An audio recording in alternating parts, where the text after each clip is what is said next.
আশা করছি আজকের এপিসোড আপনাদের অনেক ভালো লাগবে। বেশি কথা না বলে সবার আগে চলে যাব আজকের প্রথম ঘটনায়। এবারের ঘটনাটি আমাদেরকে যিনি পাঠিয়েছেন ওনার নাম আব্দুল্লাহ।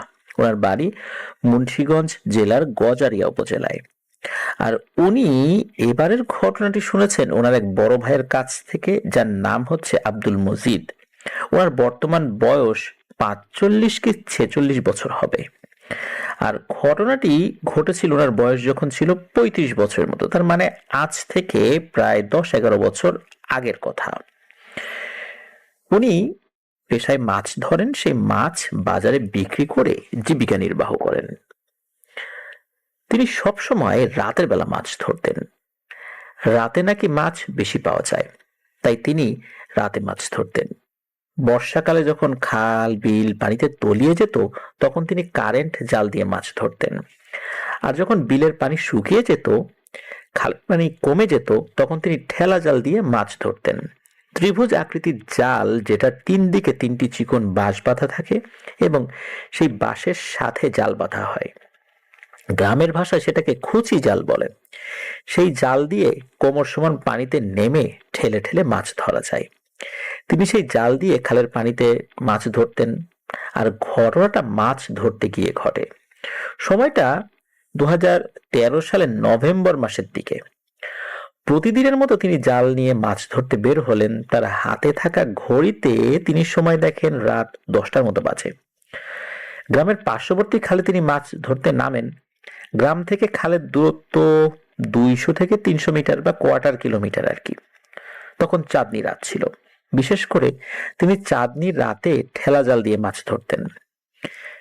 পানিতে নেমে 2 হাত দিয়ে ঠেলে ঠেলে ঠেলা জাল দিয়ে মাছ ধরতে হয়। যেহেতু হারিকেন বা লাইট জ্বালিয়ে তার পক্ষে মাছ ধরা কিন্তু পসিবল ছিল না। আর তার সাথে যদি হারিকেন বা লাইট থাকতো, সেটা ধরে রাখার জন্য আর একজন লোককে রাখতে হতো, তাকে আবার মাছের ভাগ দিতে হবে। এখন তার ধরা মাছের ভাগ তিনি অন্য কাউকে দিতে চাইতেন না, এটাই স্বাভাবিক। তাই তিনি চাঁদের আলোয় মাছ ধরতেন।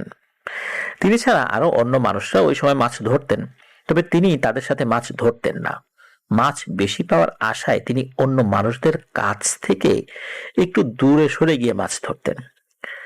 পার্শ্ববর্তী খালে তিনি অনেকক্ষণ মাছ ধরলেন, তবে সেখানে তিনি বেশি মাছ পেলেন না। তখন তিনি মনে মনে ভাবলেন, এখান থেকে 3 মাইল দূরে একটা গ্রামের পরে ফসলি মাঠের মধ্যে একটা খাল আছে, সেই খালে তিনি মাছ ধরতে যাবেন। সেই খালে সচরাচর কেউ মাছ ধরতে যায় না। এর কারণ ওই খাল থেকে কিছুটা দূরে, সর্বোচ্চ 200 ফুট দূরত্বে একসাথে 2টো কবরস্থান।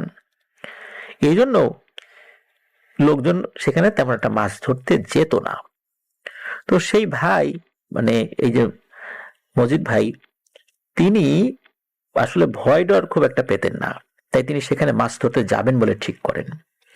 সে কবরস্থান দুটোর একটাই। সাধারণভাবে যদি কোনো মানুষ মারা যেত, সেখানে কবর দিত। আর কেউ যদি সুইসাইড বা অপমৃত্যু কারো হতো, তাহলে তাদেরকে পাশের কবরস্থানে কবর দেওয়া হতো। 2টো কবরস্থানের পাশাপাশি, 2টো কবরস্থানই একসাথে লাগোয়া। মানুষ 2টো কবরস্থানের সীমানা নির্ধারণ করতো 2টো কবরস্থানের মাঝ বরাবর 3 ফুট উঁচু একটা সীমানা প্রাচীর দিয়ে। আর এই কবরস্থানের পাশে একটু দূরে ওই খাল, আর খালের ওপারে আবার একটা গ্রাম আছে। সেই গ্রামেও ওই খালে যাওয়ার পায়ে হাঁটার রাস্তা রয়েছে পাশ দিয়ে, যেটা কবরস্থানের পাশ দিয়ে চলে গেছে। ওই রাস্তাটি কোনো রকমের মাটি ভরাট করে আসলে বানানো হয়নি। মাঠে পায়ে হেঁটে যেরকম সরু রাস্তা থাকে, যেটা হাঁটতে হাঁটতে একটা রাস্তা হয়ে যায়, ঠিক তেমন। আর আড়াআড়ি ভাবে খালের দিকে যেতে হলে আগে কবরস্থান ক্রস করে যেতে হবে, তারপর খাল। ওই খালে তিনি মাছ ধরতে যাবেন। আর খাল থেকে কিছুটা দূরে গ্রাম। আর যেই কবরস্থানে সুইসাইডের লাশগুলো কবর দেওয়া হতো, সেই কবরস্থানটা পায়ে হাঁটার রাস্তার সাথে লাগোয়া। আর যেই কবরস্থানে সাধারণভাবে মারা যাওয়া মানুষ কবর দেওয়া হতো, সেই কবরস্থানটা ওটার পাশেরটা। কবরস্থান দুটোতে বেশি ঝোপঝাড় ছিল না, তবে অনেক বড় বড় গাছ আছে। তো ওই বড় ভাই যখন কবরস্থানের পাশ দিয়ে হেঁটে খালের দিকে যাচ্ছেন, তখন ছিল চাঁদনি রাত। চাঁদের আলোয় সবকিছু স্পষ্ট দেখা যাচ্ছে। দেখে মনে হয় পূর্ণিমা রাত। তিনি যখন কবরস্থানের একদম কাছে, তখন তিনি জোরে জোরে হই হই শব্দ শুনতে পান। হই হই শব্দ শুনে তিনি থমকে দাঁড়িয়ে যান, যে ওই শব্দটা আবার কোথা থেকে আসছে সেটা তিনি বোঝার চেষ্টা করছিলেন। তিনি ওখানে দাঁড়িয়ে চারদিকে তাকিয়ে দেখতে থাকেন আশেপাশে কোনো কিছু আছে কিনা। যেহেতু চাঁদের আলোয় সব পরিষ্কার দেখা যাচ্ছিল, তিনি দেখতে থাকেন শব্দটা কারা করছে। হঠাৎ করে তিনি দেখতে পান চারটা শেয়ালের মতো কিছু, তাদের মাথা নেই। শেয়ালগুলোর সারা শরীর জুড়ে অসংখ্য লাল টকটকে চোখ মিটমিট করছে। আর শেয়ালগুলোর যেখানে মাথা থাকার কথা, ঠিক ওই জায়গাতে বামন আকৃতির কালো কুচকুচে ছোট বাচ্চাদের মতো কিছু বসে আছে। সেগুলোরও চোখ টকটকে লাল। চারটা শিয়ালের মাথার জায়গায় চারটা বামন আকৃতির কিছু বসে আছে। আর ওই শিয়ালগুলো একটা মৃত মানুষের খাটিয়া পিঠে করে নিয়ে আসছে, খাটিয়ার মতো কিছু একটা আর কি। শিয়ালগুলো বেশ বড় বড়, আর তারাই হই হই শব্দ করছে। আর তাদের পিঠে করে নিয়ে আসা খাটিয়াটা খালি, খাটিয়ায় কোনো লাশ নেই। এটা দেখে এই বড় ভাই খুব ভয় পেয়ে যান। ওই ভয়ঙ্কর শিয়ালগুলো তার থেকে 20 হাত দূর দিয়ে হেঁটে যাচ্ছে। এমন ভয়ঙ্কর কিছু দেখে তিনি নিজেকে লুকানোর জন্য সুইসাইডের লাশগুলো যে কবরস্থানে কবর দেয়া হতো সেই কবরস্থানে উঠে যান এবং একটা বড় গাছের নিচে গিয়ে বসে পড়েন। 20 ফুট দূর দিয়ে গেলেও ওনাকে কোনো একটা কারণে ওই শিয়ালগুলো বা শিয়ালের শরীরের উপরে বসে থাকা ওই বামনগুলো দেখতে পায়নি বলে ওনার কাছে মনে হয়। তো উনি কবরস্থানে আশ্রয় নেন। ওনার বিশ্বাস ছিল কবরস্থানে আশ্রয় নিলে খারাপ কোনো কিছু ক্ষতি করতে পারে না। উনি দেখতে থাকতেন যে ঘটনাটা কি হচ্ছে। ওই যে শিয়ালগুলো ওই খাটিয়াটা নিয়ে সুইসাইড করা লাশগুলো যে কবরস্থানে কবর দেয়া হতো সেই কবরস্থানেই উঠে যায় এবং দুটো কবরস্থানের মাঝামাঝি সীমানা প্রাচীর আছে, একটা নতুন কবরের পাশে খাটিয়াটা রাখে। ওই শিয়ালগুলো কুকুরের মতো করে সামনের 2 পা দিয়ে কবরের মাটি খুঁড়তে শুরু করে। শিয়ালগুলো যে কবরটা খুঁড়ছে সেই কবরটা ওই যে বড় ভাই যেখানে লুকিয়ে আছে সেখান থেকে 20 কি 25 হাত দূরে, তাই তিনি সবকিছু স্পষ্ট দেখতে পাচ্ছিলেন। এসব দৃশ্য দেখে তিনি প্রচন্ড রকমের ভয় পেয়ে যান। সেই বড় ভাই চিন্তা করেন তিনি কবরস্থান থেকে নেমে যাবেন। আর যখনই তিনি কবরস্থান থেকে নামতে যাবেন, মানে ঢালু যেদিকে ওইদিকে নামতে যাবেন, তখন তিনি দেখেন তিনি দাঁড়াতে পারছেন না। তার কাছে মনে হয় তার পায়ে কোনো শক্তি নেই। ভয়ে তিনি একেবারে জমে গেছেন, সামান্য নড়াচড়াও তিনি করতে পারছেন না। তিনি গাছ ধরে দাঁড়ানোর চেষ্টা করছেন, কিন্তু তিনি গাছ ধরেও দাঁড়াতে পারছেন না। তিনি কিছু সময় চোখ বন্ধ করে বসে রইলেন আর মনে মনে আল্লাহকে ডাকছেন, আর মনে মনে যা সূরা জানতেন সেগুলো পড়ছেন। তিনি কতক্ষণ আর চোখ বন্ধ করে বসে থাকবেন? চোখ বন্ধ করে বসে থাকলে যদি সেই শিয়ালগুলো থেকে আক্রমণ করে, এই জন্য বেশিক্ষণ চোখ বন্ধ করে বসে থাকতে পারলেন না। চোখ মেলে তাকিয়ে তিনি শিয়ালগুলো কি করছে সেগুলো দেখছেন। একসময় তিনি দেখলেন মাটি খুঁড়ে শিয়ালগুলো কবরের ভেতরে নেমে গেছে। আর এমন সময় দুটো ফুটবলের মতো গোল আকৃতির লাল আগুনের গোলা হাওয়ায় ভেসে শিয়ালগুলো যে কবরটায় নেমেছে সেই কবরের ভিতরে ঢুকে গেল। আর কবরের ভিতরে শুরু হলো ধস্তাধস্তি, আর সাথে শুরু হলো প্রচন্ড ঝড় আর শিলাবৃষ্টি। ওই সময় এরকম ঝড় আর শিলাবৃষ্টি হওয়ার কথা না। বৃষ্টির সাথে শিল পড়ছে, শরীরে বরফের টুকরোর মতো শিল পড়াতে তিনি বুঝলেন যে শিল পড়ছে, কারণ শিল কারো উপর যদি পড়ে তাহলে প্রচন্ড ঠান্ডা অনুভূত হয়। আর প্রচুর পরিমাণে বিদ্যুৎ চমকানো, সাথে বিকট শব্দে বজ্রপাত। সেখানে এক ভয়ানক পরিবেশ সৃষ্টি হয়েছে। নভেম্বর মাসে বৃষ্টি হয়, তবে নভেম্বর মাসে শিলাবৃষ্টি সাধারণত হয় না বললেই চলে বাংলাদেশের প্রেক্ষাপটে। আর এত জোরে বজ্রপাত এবং এত ঝড় তুফান কিন্তু হয় না। তিনি বুঝতে পারেন যে এটা একটা বড় বিপদের আলামত। আবার একটু আগেই আকাশে ছিল চাঁদের আলো। চাঁদের আলোতে উনি দিব্যি হেঁটে এসেছেন, আকাশে মেঘ ছিল না।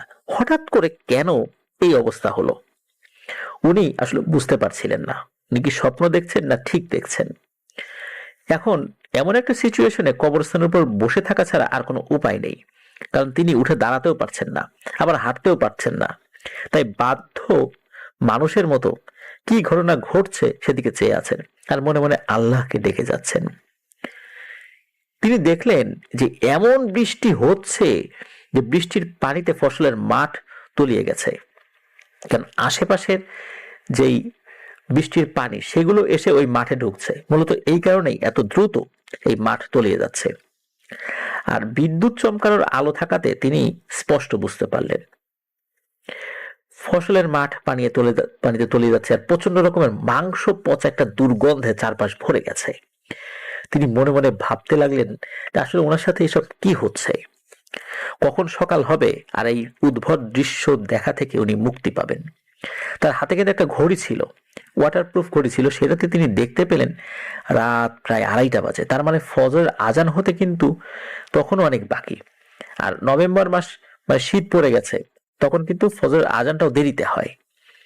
তিনি ভাবলেন এতক্ষণ তিনি যদি এখানে থাকেন তবে তিনি ভয়েই হার্ট অ্যাটাক করে মারা যাবেন। তাই তিনি এখান থেকে যাওয়ার জন্য অনেক চেষ্টা করতে লাগলেন। তিনি যেখানে বসেছিলেন সেখান থেকে বহু কষ্টে হাঁটুর উপর ভর করে হাত দিয়ে হামাগুড়ি দিয়ে অনেকটা খোড়া মানুষের মতো করে একটু সরে এসে তিনি আরেকটা বড় গাছের নিচে আসলেন। গাছের নিচে আসতেই তার মুখমণ্ডলে কিছু একটা স্পর্শ অনুভব করেন তিনি। তার কাছে মনে হলো চুলের মতো কিছু একটা তার চেহারা স্পর্শ করছে। কিসের সাথে স্পর্শ লাগলো সেটা দেখার জন্য তিনি উপরের দিকে তাকান। উপরের দিকে তাকিয়ে তিনি যেটা দেখতে পেলেন সেটা দেখে আরো বেশি করে ভয়ে শিউরে উঠলেন। তার মেরুদণ্ড বেয়ে ভয়ের ঠান্ডা একটা স্রোত নেমে গেল। বিদ্যুতের ঝলকানিতে তিনি দেখতে পেলেন অনেক উঁচু গাছের ডালটাতে ভয়ঙ্কর কিছু একটা বসে রয়েছে। সেটা দেখতে অনেকটা লম্বা, সেটা গাছের অনেক উঁচুতে বসা, আর সেটা ওই যে কবরটা খুঁড়ছে ওই কবরটার দিকে তাকিয়ে আছে। আর তার চুল একদম মাটিতে নেমে এসেছে, আর সেই চুলের স্পর্শই তার গায়ে লেগেছে। এটা দেখে তিনি সেখানে মাটিতে বসে পড়েন। কিছুক্ষণ আগে যে তিনি হামাগুড়ি দিয়ে কিছুটা সরে এসেছেন, এটা দেখার পর ওই হামাগুড়ি দেওয়ার শক্তিটুকু তার নেই। তিনি হামাগুড়ি দিয়ে কবরস্থান থেকে নেমে যে পালিয়ে যাবেন এটা উনি পারছেন না। একে তো তিনি ভয় পেয়েছেন, আর তার শরীরের জামা কাপড় ভেজা। নভেম্বর মাসে হালকা একটু শীত অনুভূত হয়। সব মিলিয়ে তার অবস্থা খুবই শোচনীয়। তার শরীরে বিন্দুমাত্র শক্তির অবশিষ্ট নেই। তিনি মনে মনে আল্লাহকে ডাকছেন, আর তিনি ভাবছেন এই উপরে যে জিনিসটা বসে আছে এই জিনিসটা এখন যদি তাকে দেখে ফেলে তাহলে তার কি অবস্থা হবে। কিছু সময় পর তিনি দেখতে পেলেন যে 4টি শিয়াল কবর খুঁড়ে কবরের ভেতর নেমেছিল। এই শিয়ালগুলো কবর থেকে উঠে পালিয়ে গেল, এবং সাথে ওই যে 4টা বামনের মতো জিনিস আসছিল এগুলো শিয়ালের সাথে দৌড়ে পালিয়ে গেল। আর তখনই তিনি দেখলেন গাছের উপরে বসে থাকা ওই ভয়ঙ্কর অবয়বটি শেয়ালের খোঁড়া ওই কবরের ভিতর সাঁ করে নেমে গেল। ওই ভয়ঙ্কর প্রাণীটি কবরের ভিতর নামার সাথে সাথে আবার প্রচন্ড রকমের ধস্তাধস্তি শুরু হলো। তিনি ভাবলেন হয়তো আগুনের গোলা দুটোর সাথে লম্বা চুলওয়ালা প্রাণীটি মারামারি করছে। আর এমন মনে হওয়ার কারণ হলো তখনও খোঁড়া কবরের মধ্যে থেকে আলো বের হচ্ছিল। একসময় তিনি ভাবলেন আজ ওনার শেষ দিন, উনি বুঝি এখান থেকে আর বেঁচে ফিরতে পারবেন না। আর উনি যদি কবরস্থানের উপরে মারা যান তাহলে মানুষ ওনাকে দেখে মনে করবে উনি হয়তো কবর করে লাশ চুরি করতে এসেছিলেন। যেহেতু তার কিছু দূর পাশেই ওই কবরটা খোঁড়া, তাই তার কাছে মনে হলো যে এখান থেকে কোনো মতে সরতে হবে। আর যদি না সরে তাহলে হয় হার্ট অ্যাটাক করে মারা যাবে, আর না হলে ওই পিশাচদের হাতে মারা যাবে। উনি মনে মনে আল্লাহ আল্লাহ জিকির করতে লাগলেন, আর আল্লাহর কাছে দোয়া করতে থাকলেন, আল্লাহ এবারের যাত্রায় আমাকে এখান থেকে বাঁচিয়ে নেন। কিছু সময় পর তিনি দেখতে পেলেন বৃষ্টির পানিতে কবরস্থান তলিয়ে যেতে শুরু করেছে, আর তিনি যেখানে বসেছিলেন তার পায়ের নিচে পানি চলে এসেছে। তবে আশ্চর্যের বিষয় হলো কবরস্থান পানিতে তলিয়ে যাচ্ছে, অথচ তার সামনে যে কবরটা খোঁড়া সে কবরের ভিতর মনে হয় না কোনো পানি ঢুকছে। কারণ হলো চারিদিকে এত বৃষ্টি হচ্ছে, এতক্ষণে কিন্তু কবরের মধ্যে পানি জমে যাওয়ার কথা, কিন্তু ওই কবরের কাছেও কোনো পানি দেখা যাচ্ছে না, ভেতরে তো উনি দেখতে পাচ্ছেন না। এটা দেখে তিনি আরো বেশি চমকে গেলেন। তিনি ভাবলেন তিনি এখন কবরস্থান থেকে ঢালুতে নেমে এটা সাঁতার দিবেন, কিন্তু উনি তো উঠেই দাঁড়াতে পারছেন না, পানিতে সাঁতার দেবেন কিভাবে। তিনি আরো কিছুক্ষণ সেখানে বসে রইলেন। কিছুক্ষণ পর তিনি বুঝতে পারলেন কবরস্থান পানিতে তলিয়ে গেছে, এখন তার কোমর সমান পানি। এরপর তিনি আল্লাহর নাম নিয়ে পানিতে সাঁতার দিলেন। পানিতে সাঁতার দিয়ে তিনি যখন একটু সামনে গিয়েছেন তখন তিনি ধপাস করে মাটিতে পড়ে যান। মাটিতে পড়ে শরীরে ব্যথা পান। তিনি জোরে একটা চিৎকার দেন, তখনও তিনি অজ্ঞান হননি। অল্প কিছু সময় পর তিনি দেখতে পান তিনি যেখানে পড়ে আছেন সেখান থেকে 4 জন মানুষ তার দিকে আসছে। মূলত উনি অল্প একটু সাঁতরেই উঁচু জায়গায় চলে গিয়েছিলেন। তো ওই মানুষগুলো তার কাছে এসে জিজ্ঞেস করে তিনি চিৎকার করছে কেন। তখন ওই ভাই তাদেরকে বলেন, আমি অশরীরী কিছু দেখে ভয় পেয়েছি। আর তখনই ওই 4 জন শেয়ালের রূপ ধারণ করে, যেরকম তিনি আগে দেখেছিলেন। শরীরটা শেয়ালের মতো, সারা শরীর জুড়ে অসংখ্য লাল টকটকে চোখ, আর তাদের মাথার জায়গায় 4টা বামন আকৃতির কিছু একটা বসে রয়েছে। ওগুলো ওই ভাইকে বলে, কিরে, আমাদের মতো কিছু দেখেছিলি নাকি? একথা শুনে আর তাদেরকে দেখে মনে হলো তিনি যেরকম শেয়ালগুলো প্রথমে দেখেছিলেন এখন তো তাদের মতোই দেখা যাচ্ছে, কিন্তু এখন এগুলো আগের থেকে আরো অনেক বড়। এক একটা শেয়াল দেখতে মহিষের মতো বড়। আর ওই কথাটা বলার পর ওই অবয়বগুলোর মধ্যে থেকে একটা লাফ দিয়ে এসে ওই ভাইয়ের গলা চেপে ধরে শূন্যে উঠিয়ে একজন আরেকজনের দিকে ছুঁড়ে মারতে থাকে। একজন ধরে ছুঁড়ে মারে আরেকজনের কাছে, সেও ধরে ছুঁড়ে মারে আরেকজনের কাছে। আর তখন তিনি শরীরে প্রচন্ড রকমের ব্যথা পাচ্ছিলেন। একসময় ওই বড় ভাই জ্ঞান হারান। একদিন পর ওই ভাইয়ের জ্ঞান ফেরে। জ্ঞান ফিরে পেয়ে তিনি নিজেকে একটা অপরিচিত বাড়িতে দেখতে পান। তিনি অনুভব করলেন তার শরীরে জ্বর, তার শরীরে গলায় পেটে প্রচুর ব্যথা, আর গলা অনেক ফুলে আছে। তিনি কথা বলতে পারছেন না, বোবা মানুষের মতো মুখ দিয়ে শব্দ করছেন এবং হাতের ইশারায় তার পাশে যে মানুষ আছে তাদের কিছু বোঝাতে চাচ্ছিলেন। তখন একজন তাকে জানায় তারা 3 জন রাতের বেলায় কবরস্থানের কাছে থেকে তাকে পড়ে থাকতে দেখে উদ্ধার করে এখানে নিয়ে এসেছেন। আসলে মজার যে ব্যাপারটা সেটা হলো এই 3 জন মানুষ ছিল চোর। তারা মানুষের বাড়িতে চুরি করে এখান দিয়ে আসছিল। তো চুরি করতে গিয়ে তারা যখন খুব একটা সুবিধা করতে পারেনি, এই জন্য ধরা পড়ে যাওয়ার ভয়ে তারা ওখান থেকে চলে আসছিল দ্রুত। আর এই পথ দিয়ে আসার সময় এই মানুষটাকে তারা পায়। চোর হলেও তাদের মনের মধ্যে মানবিক মূল্যবোধ জেগে ওঠে যে মানুষটাকে বাঁচাতে হবে। এই কারণেই তাকে এখানে নিয়ে আসে। তো যদিও বা তারা যে চোর ছিল এটা ওই ভাই পরে জানতে পেরেছিলেন। ওই 3 জন মানুষ তাকে জিজ্ঞেস করলেন, তোমার কি হয়েছিল, তুমি কেন কবরস্থানের পাশে পড়েছিলে? এসবের কোনো উত্তর তিনি আসলে দিতে পারছিলেন না ওই সময়ের মতো। আর প্রশ্নের উত্তর দেওয়ার তো প্রশ্নই আসে না, কারণ হলো তিনি তো কথা বলতে পারছিলেন না। ওই লোকগুলো তাকে ডাক্তারের কাছে নিয়ে যায়। ডাক্তার তাকে বেশ কিছু ট্রিটমেন্ট দেন। ডাক্তার ট্রিটমেন্টে তিনি কিছুটা সুস্থ হন। তার জ্বর ও শরীরের ব্যথা কিছুটা ভালো হয়। অল্প অল্প সুস্থ হলে 2 জন মানুষ তাকে তার বাড়িতে পৌঁছে দেন। বাড়িতে আসার পর বাড়ির সদস্যরা তাকে জিজ্ঞেস করলেন যে তিনি কোথায় ছিলেন। বাড়ির সদস্যদের কাছে তিনি তেমন কিছু বলতে পারেননি ভালো করে, কারণ পরিপূর্ণভাবে তিনি কথা বলতে পারছিলেন না। শুধু হাত দিয়ে ইশারা করে তিনি যে এখানে গিয়ে বিপদে পড়েছিলেন সেই দিকটা দেখিয়ে দেন। তাকে অনেক ডাক্তার দেখিয়েও কোনো কাজ হয় না। ডাক্তাররা তাকে পরীক্ষা করে দেখে তার গলায় কোনো সমস্যা নাই, আর তার পেটে অনেক ব্যথা ছিল। ডাক্তাররা তার পেটেও কোনো সমস্যা পেলেন না। তারপর থেকে প্রতি রাত্রে তার পেট অনেক ব্যথা করে। পেটের ব্যথায় তিনি মাটিতে গড়াগড়ি দিতেন আর পেট চেপে ধরে চিৎকার করতেন। তার এমন অবস্থা দেখে তার পরিবারের সদস্যরা তাকে কবিরাজের কাছে নিয়ে যান। কবিরাজরা তাকে অনেক পানি পড়া খাওয়ায়, তাতেও কোনো কাজ হয় না। তিনি কথা বলতে পারেন না ভালো করে, তার পেটের ব্যথাও কমে না। তখন এক হুজুর তার পরিবারের লোকদের বলে বরিশালের পিরোজপুরে নাম করা এক মাদ্রাসার বড় হুজুরের কাছে নিয়ে যেতে। সেই হুজুরের নাম তাদের কাছে বলা হয়, সঙ্গত কারণে প্রিয় লিসেনার সেই হুজুরের নাম উল্লেখ করা যাচ্ছে না। তখন ওই বড় ভাইকে তার পরিবারের সদস্যরা সেই হুজুরের কাছে নিয়ে যান। হুজুরের কাছে গিয়ে কি হয়েছে সেটা তো পরিবারের সদস্যরা বলতে পারেন না। তারা শুধু এতটুকু হুজুরকে বলে তিনি মাছ ধরতে গিয়ে ভয় পেয়েছেন, এখন তিনি কথা বলতে পারেন না, আর তার পেটে প্রচন্ড রকমের ব্যথা। তখন ওই হুজুর বলেন যে আপনাদের সাথে এশার নামাজের পর আমি কথা বলবো।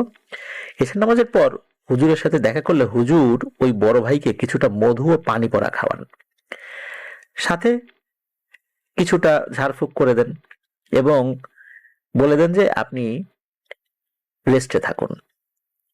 আর এই পানি পড়া কিছুক্ষণ পর পর ওনাকে খাওয়াতে হবে, তার পরিবার সদস্যদেরকে বলে দেন। এটাও বলে দেন আগামীকাল এমন সময় আমার সাথে দেখা করবেন। সেই মাদ্রাসায় রাতে তাদের থাকা খাওয়ার ব্যবস্থা করা হলো। পরের দিন বিকেলবেলা থেকে ওই বড় ভাই একটু একটু কথা বলতে পারে, মানে মানুষের বোধগম্য হয় এমন কথা বলতে পারে, আর তার পেটের ব্যথাও অনেক কমে গেছে আল্লাহর রহমতে। তারা যথাসময়ে হুজুরের সাথে দেখা করে এবং হুজুরের সাথে ওই বড় ভাই একা কথা বলেন। এটা হুজুরের নির্দেশ ছিল। তার সাথে কি হয়েছে সেটা তিনি হুজুরকে বলেন। ঘটনা শুনে হুজুর ওনার মতো করে রিচুয়াল শুরু করেন, যে আসলে কি হয়েছে জিনদের কাছ থেকে তিনি জানতে চাবেন। হুজুর অনুসারে কিছু জিন পাঠান এই ঘটনার ব্যাখ্যা জানতে। এরপর হুজুর ফিরে এসে অন্যদের সাথে কথা বলেন।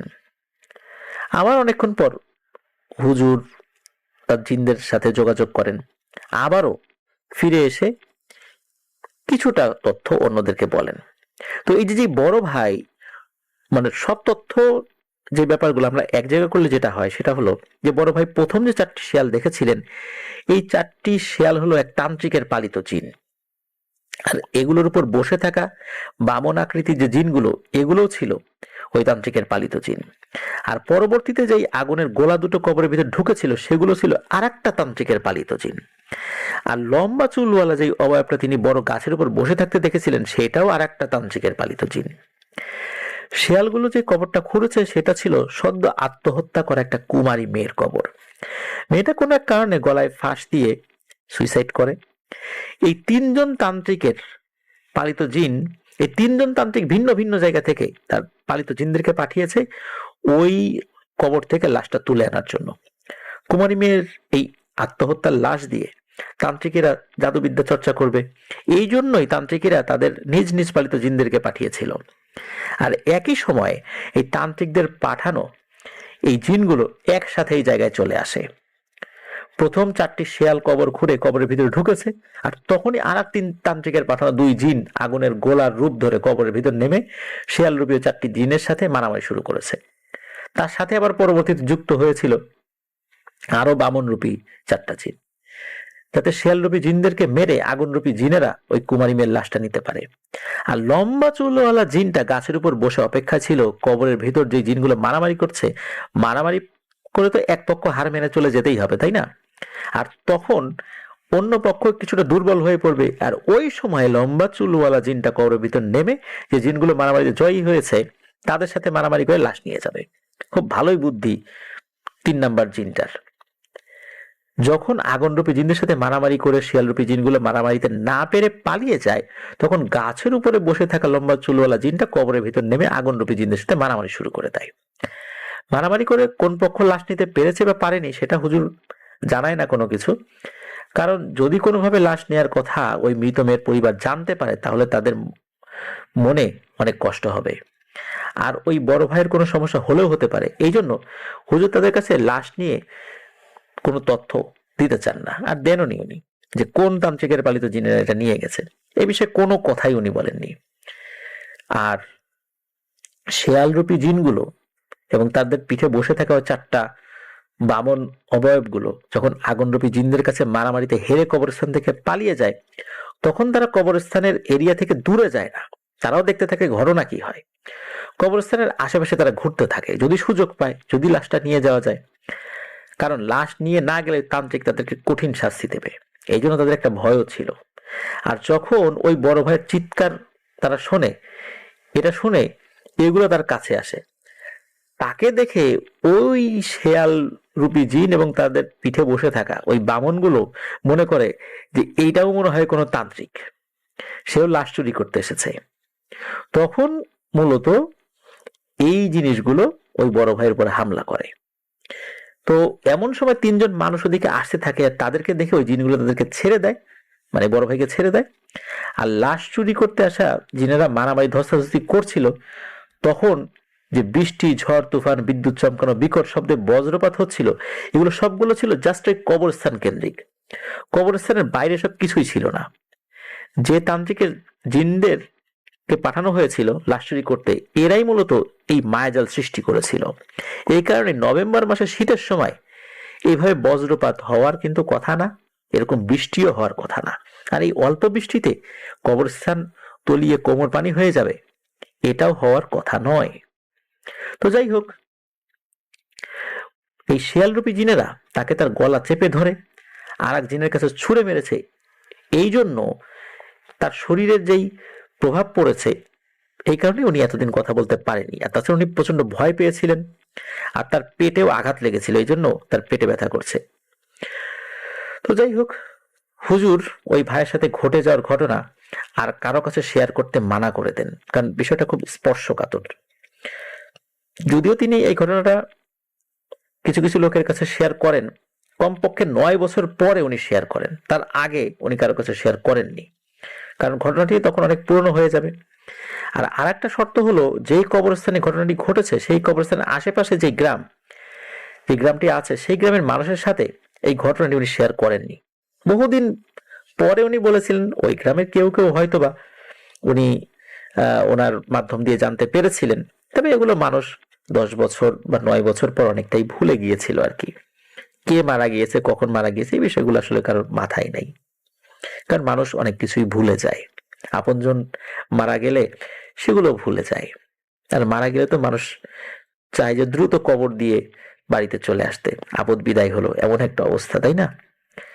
তো এ কারণেই মানুষ মারা গেলে অল্প কিছুদিন মানুষ মনে রাখার চেষ্টা করে, তারপর কি হলো না হলো, কবর ভেঙে তার মধ্যে ময়লা আবর্জনা স্তূপ হয়ে গেছে, তারপর আপনজন খেয়াল করে না।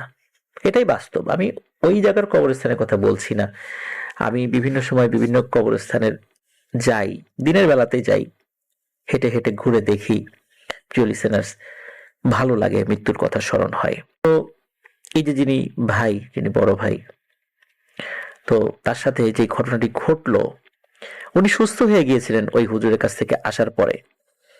দীর্ঘ 10 বছর পর এই ঘটনাটি উনি শেয়ার করেছিলেন এই আব্দুল্লাহ ভাইয়ের কাছে। তো ওনাকে যখন বলা হয় আপনার ওয়ার্ল্ডে সত্য ভয়ের ঘটনা প্রচার করা হয়, তখন তিনি ওনার নাম গোপন রাখার শর্তে এই ঘটনাটি শেয়ার করেন। মূলত তার আসল নামটা বলা হয়েছে, আমি যে নামটা বলেছি প্রিয় লিসেনার, সেটা ওনার ছদ্মনাম। আর এই ঘটনার পরে উনি মাছ ধরা ছেড়ে দিয়েছেন, এখন উনি কৃষিকাজ করেন, এখন উনি ভালো আছেন, সুস্থ আছেন। অসংখ্য ধন্যবাদ আব্দুল্লাহ ভাই, আপনি চমৎকার একটি ঘটনা আমাদেরকে পাঠিয়েছেন। আর যার ঘটনা পাঠালেন উনি এমন ভয়ানক দৃশ্য দেখেও যে আল্লাহর অশেষ রহমতে সুস্থ ছিলেন, অন্তত হার্ট অ্যাটাক করে মারা যাননি, এটা একটা বড় বিষয়। আর উনি সুস্থ থাকতেন যদি না ওই 4টি জিন আর ওই 4টা বামন জিন আক্রমণ না করতো, মানে শিয়াল রূপী জিন আর বামন জিন, তাহলে উনি হয়তো বা আল্লাহর রহমতে সুস্থ থাকতেন। ঘটনার একটা পরিক্রমায় উনি ওই জিনদের খপ্পরে পড়ে গিয়েছিলেন, ওই জিনেরাও জানতো না যে উনি ওইখানে বসে বসে দৃশ্য দেখছেন। খুবই অদ্ভুত একটি ব্যাপার, তাই না প্রিয় লিসেনার্স? আসলে ঘটনাটি অন্যরকম ছিল। প্রিয় লিসেনার্স,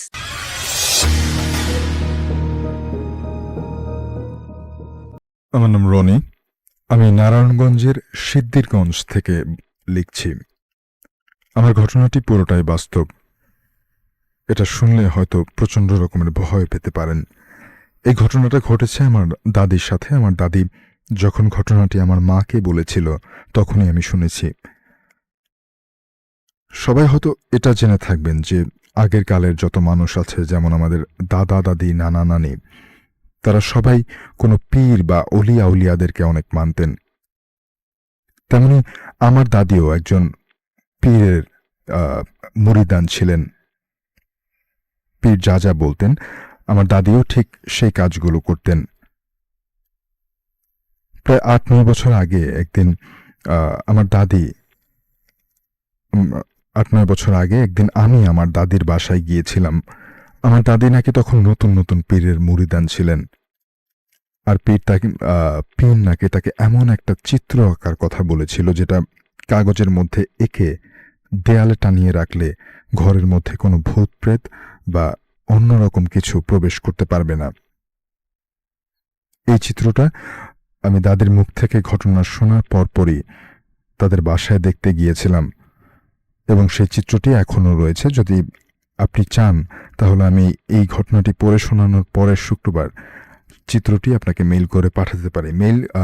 চিত্রটি মেইল করতে হবে না, চিত্রটি আপনি ভূত নাইটের যে আমাদের গ্রুপটি রয়েছে সেই গ্রুপে কিন্তু শেয়ার করে দিতে পারেন। তাহলেই আসলে যারা যারা ভূত নাইটের লিসেনার রয়েছেন সবাই দেখতে পারবে।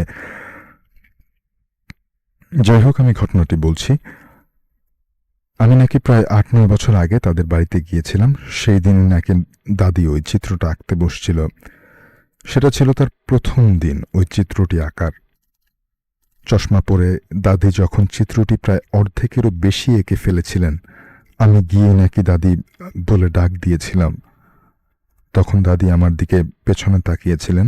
আমার দিকে তাকানোর 5-6 সেকেন্ড পরেই দাদি আবার সেই চিত্রটি আঁকার জন্য সামনের দিকে তাকানোর পরপরই সে দেখল যে তার আঁকা চিত্রটি আর তার সামনে নেই।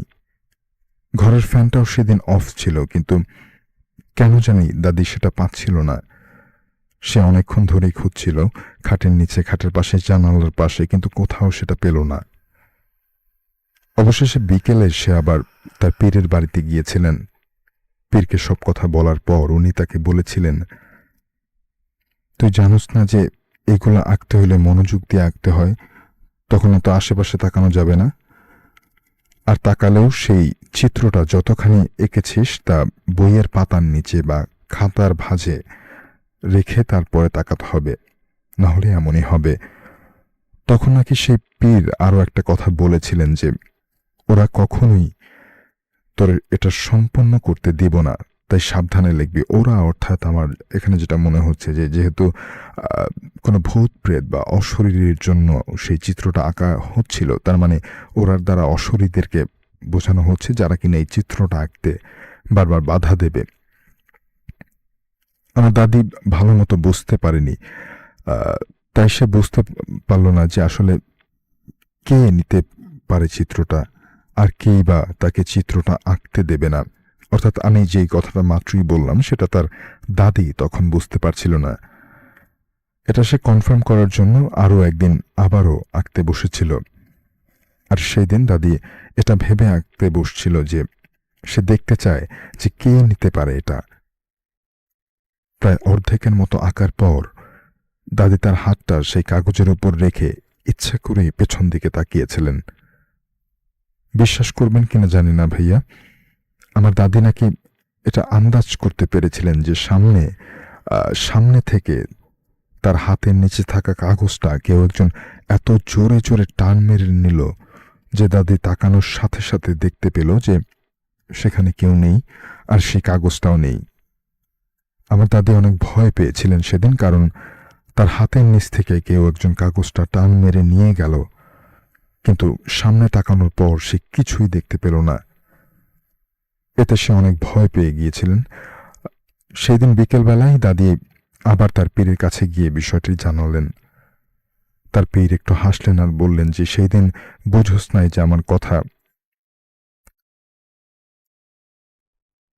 আচ্ছা, আবার বাসায় গিয়ে চেষ্টা কর যে আসলে কে নেয় কাগজটা দেখার জন্য। দাদি বলে যে হ্যাঁ বাবা, কে নিল এটা? তখন সেই পীর বলল যে এটা কে নিছে সেটা বুঝতে হলে তোকে আরো বড় হতে হবে। এরপরে দাদি আর সেই চিত্রটা আঁকতে বসেনি।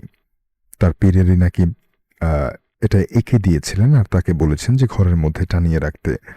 আমি সেই চিত্রটা দেখে এসেছি। চিত্রটা আঁকা হয়েছিল সব আরবি হরফ দিয়ে।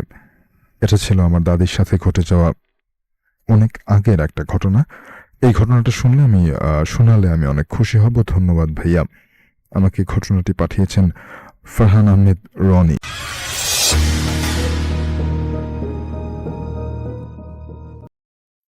এখন যে ঘটনাটা শেয়ার করব সেটা আমাকে বলেছেন আমার পরিচিত এক আন্টি। তো ওনাদের বাসায় 2012 সালের দিকে একজন খালা কাজ করতেন। ওনার নাম ছিল সোহাগী। তো মূলত সোহাগী খালার সাথে এই ঘটনাটা ঘটে। তো আমি সরাসরি ঘটনায় চলে যাচ্ছি। তো সেই আন্টি ওনার বাসায় সে মুহূর্তে কাজ করার মতো কোনো লোক ছিল না। তো উনি ওনার এক পরিচিত আত্মীয়র মাধ্যমে একটা খালার সন্ধান পান যিনি এরকম বাসায় কাজ করবে। তো সেই খালা তো নাম বলেছে ওনার সোহাগী। তো সোহাগী খালা যখন ওনার বাসায় কাজ করার জন্য আসে সেই আন্টির বাসায়, তো ১ম এ আসার পরেই ওই আন্টিকে বলতেছে যে, আপা এই ৳৩,০০০ রাখেন, আর এটা আমার জমানো টাকা। আমার যখন লাগবে আমি আপনার কাছ থেকে নিয়ে নিবো।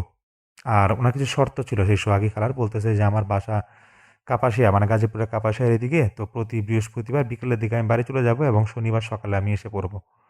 তো এটা সবসময় আমাকে এই সুযোগটা দিতে হবে। তো সেই আন্টি বলতেছে যে সেই মুহূর্তে আমার এরকম কাজের জন্য এরকম লোক পাচ্ছিলাম না। তো ভাবলাম যে ঠিক আছে, যাক, সমস্যা নাই। এবং সেই আন্টিকে মানে যার মাধ্যমে সেই খালাটা আসছিল তিনি বলে দিয়েছিল এই মানে উনি নাকি একটু পাগলা কিছু, মানে সোহাগী খালা উনি নাকি একটু পাগল টাইপের, মানে মাঝে মাঝে একটু পাগলামি করে।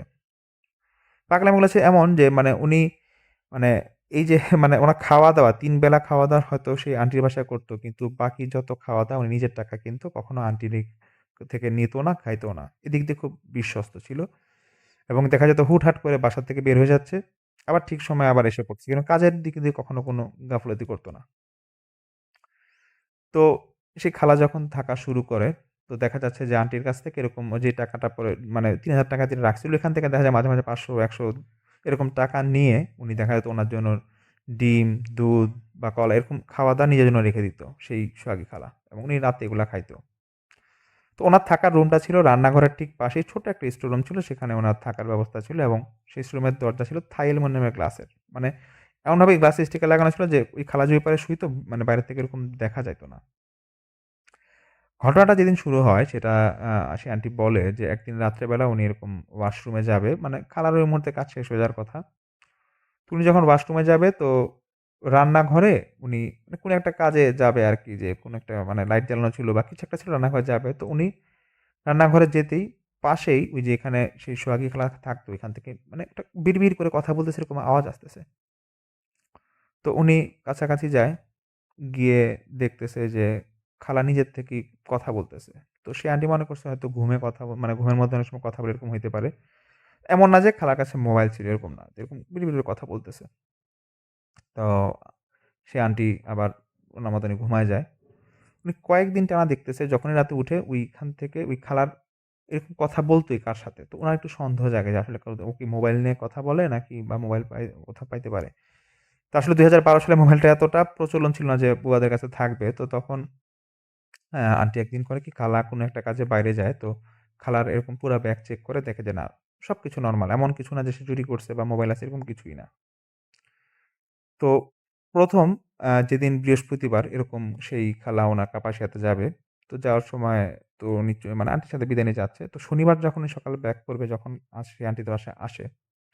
তো সেই আন্টি বলে যে, "আমি ওর মধ্যে কিছু জিনিস দেখলাম যে ও একটা পলিথিনের মধ্যে কিছু চাল, ২ টা দেশি মুরগি মানে এরকম বেঁধে রাখছে। মানে কিছু শাকসবজি এরকম নিয়ে আসতেছে।" এবং নিয়ে আসতে বলতে যে এই না যে সে আন্টিদের জন্য আনছে। সে বলতেছে যে, "খালা আমি এগুলো আনছি। আমার আম্মা দিয়ে দিছে, এগুলো আমারে খাইতে বলছে।" মানে এমন যে হবে যে হ্যাঁ, আন্টিদের জন্য আছে এরকম না। আন্টি বলতেছে যে ও ওর জন্যই খাবে, ওর জন্য আলাদা করে রেখে দিছে। এই তো এবং ওগুলা থেকে নাকি মাঝে, মাঝে খাইতো। তো এই ধরনের পাগলামি ছিল। তো সে আন্টি বলতেছে যে, এরই মধ্যে একদিন রাত্রেবেলা আমি স্পষ্ট শুনতেছি সে কাউকে বলতেছে, মানে ওর রুমের বাইরেতে ও যেখানে থাকতো সেই সোহাগী খালা তার বাইরে থেকে আন্টি শুনতেছে, বলতেছে যে ওই সেই খালাটা যে, "তুই চলে যাবি, তুই বেশিক্ষণ থাকবি না। তুই এখানে চলে যা। হ্যাঁ, হ্যাঁ, ওর ক্ষতি করিস না, ক্ষতি করিস না।" এই ধরনের কথা বলতেছে। কয়, "ওরে ছেড়ে দিস, ওরে ছেড়ে দিস, ওর ক্ষতি করবি না।" এই ধরনের মানে ডিরেকশন দিয়ে কথা বলতেছে। সে আন্টিটা একটু অবাক হয়ে যায়। তো অবাক হয়ে যাওয়ার পর অন্য খালার রুমের দরজা নক করে ভিতরে মানে বলে, "এই সোহাগী, কি হইছে? তুমি তুমি কি কথা বলো? কার সাথে কথা বলো?" কয় যে, "না, খা খালাম্মা কারো সাথে কথা বলি না।" কিন্তু সেই মুহূর্তে সে আন্টি বলে যে, "আমি ওরে দেখলাম যে ওর রুমটা ছোট হইলেও ও একটা জায়নামাজ বিছায় বসে আছে ঘোমটা দিয়ে।" তো তখন ওরে বলতেছি, "তুমি কি নামাজ পড়ো?" বলতেছে, "জি খালা, নামাজ পড়তেছিলাম।" কয়, "আচ্ছা ঠিক আছে, এত কথা বলো না, ঘুমায় যাও। তুমি রাতের বেলা প্রায় সময় কথা বলো, দেখি এরকম কথা বলো কেন?" তো সেই খালা বলছে, "না, না খালা, মানে আমি এরকম কি খালাম্মা আমি এরকম কোনো কথাবার্তা বলি না।" যাই হোক এরকম আটকায় দিছে। তো একদিন ওই খালা মানে আন্টি যে দেখতেছে খালাকে যে উনি দেখতেছে যে আজকে কোনো কথাবার্তা নাই এবং উনি বলে হঠাৎ করে দেখতেছে মানে প্রায় সময় তো কথা বলতে কাজ করে, দেখি কি হইছে, ওর সমস্যা নাকি? ও আছে কি নাই? ঘুমায় গেল। তো উনি এমনি ইচ্ছা করে রুমের লাইট মানে রান্নাঘরের লাইটটা জ্বালাইছে।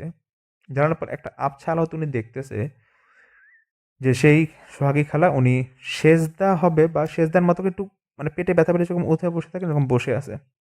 মানে উনি পেটে হাত দিয়ে এরকম বুঝতেছে বাইরে থেকে উনি। তাড়াতাড়ি নাকি উনি সেই আন্টি পরে দরজাটা খুলে দেখতেছে যে ঠিক একই অবস্থা। মানে পেটে ব্যথা পেলে যেরকম ধরে রাখে না একটু সেজদার মতো করে, ঠিক জায়নামাজের মধ্যে উনি এরকম সেই সোহাগী খালা বসে আছে। তো ওকে নাড়া দিচ্ছে আন্টি। "যাই কে উঠো সোহাগী, কি হইছে তোমার? সমস্যা?" কোনো কথা জবাব নাই, কিছু না। বলতেছে যে, "খালাম্মা আমার পেট খুব" শুধু একটু বলতেছে, "আমার পেটটা খুব ব্যথা করতেছে।"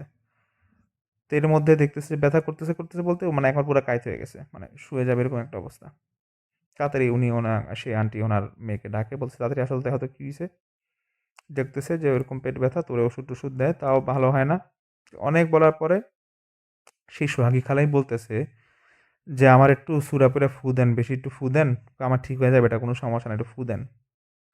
এটা নাকি ওই খালা এই বাসাটা আসার ১৫-২০ দিনের মাথায় এই ঘটনাটা। বলতেছে, "আমাকে একটু ফু দেন, ফু দেন।" এই কথা সে বারবার বলতেছে।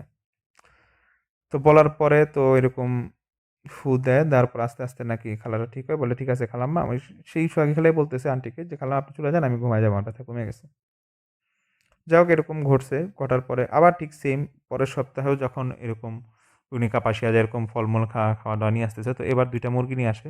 তো সে আন্টি বলতেছে যে, "ও মুরগি যে রান্নাঘরে রাখছে, আমি ওর মুরগিটা ধরতেই দেখতেছি মুরগির পায়ের মধ্যে মানে পায়ের একটু উপরে একটা ছোট্ট একটা তাবিজ বাঁধা।" তো এটা দেখার পর সোহাগীরে বলতেছি আমি যে, "এই সোহাগী, মুরগির মধ্যে তাবিজ কেন?"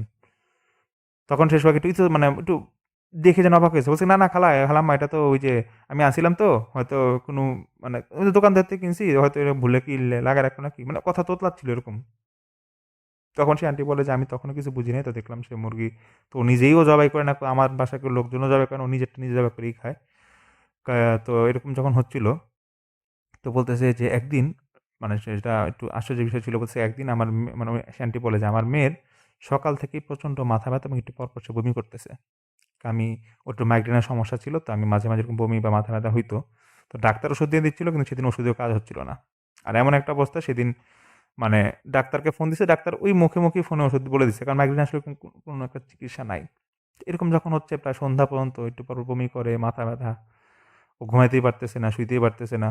তো তখন সেই সোহাগী খালা সকাল থেকে এটা দেখতেছে। দেখে সেই আন্টিকে বলতেছে যে, "খালাম্মা, আপা তো অসুস্থ। আপনি একটু রুম থেকে বাইর হয়ে যান। আমি একটু আপাকে ঝাড়ফুঁক দিয়ে দেই, ঠিক হয়ে যাবে।" তো সে আন্টি বলতেছে, "না, আমি আছি, তুমি রুমের মধ্যে ঝাড়ফুঁক দাও।"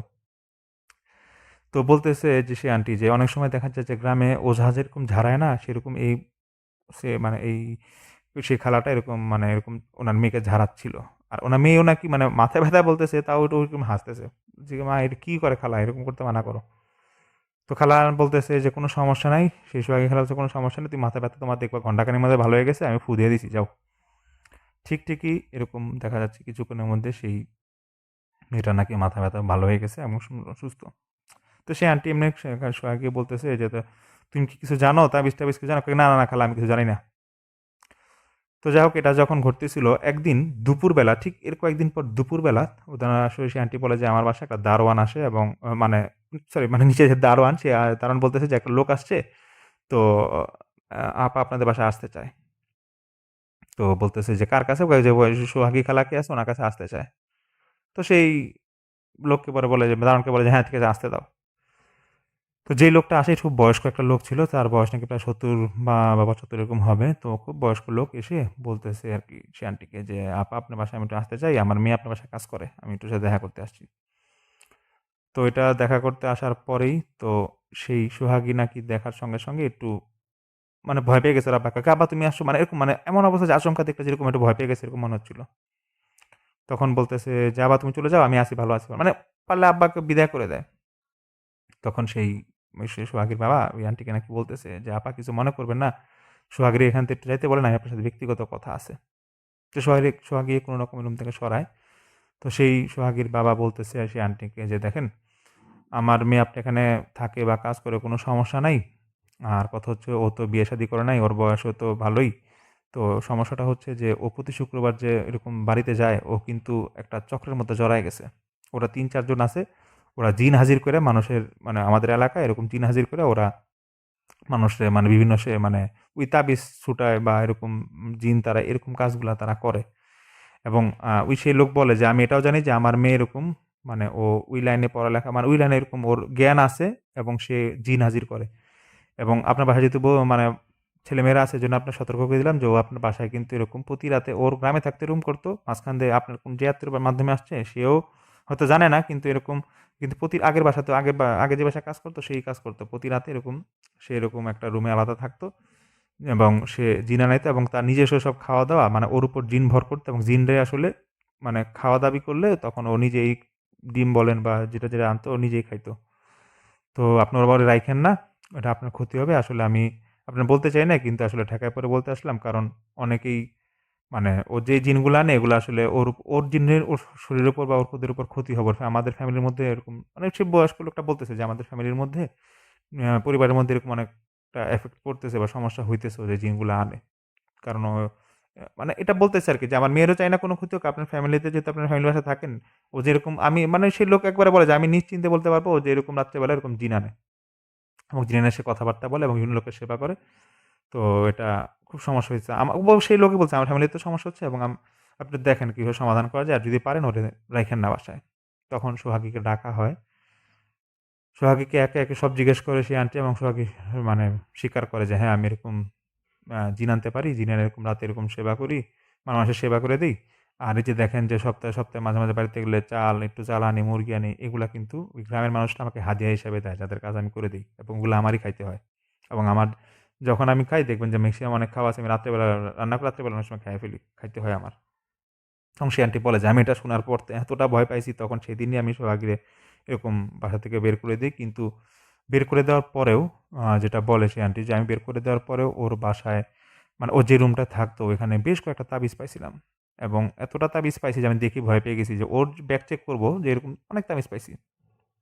তো বলতেছে যে এরপর সে আন্টি বলে যে, "আমি এরকম একটা হুজুরানের বাসায় দেখাইছিলাম যে কোনো সমস্যা আছে নাকি?" সে বুঝে বলছে, "না, কোনো সমস্যা নাই। তবে হ্যাঁ, এটা ঠিক যে এখানে কিছু আনাইতো। মানে ওই সোহাগী যে আপনার এখানে কাজ করতো সে হয়তো কিছু আনতো এখানে। মানে খারাপ কিছু হোক বা ভালো কিছু হোক এরকম জিনিস এনে কাজ করতো।" তো এটাই ছিল ঘটনা আসলে এরা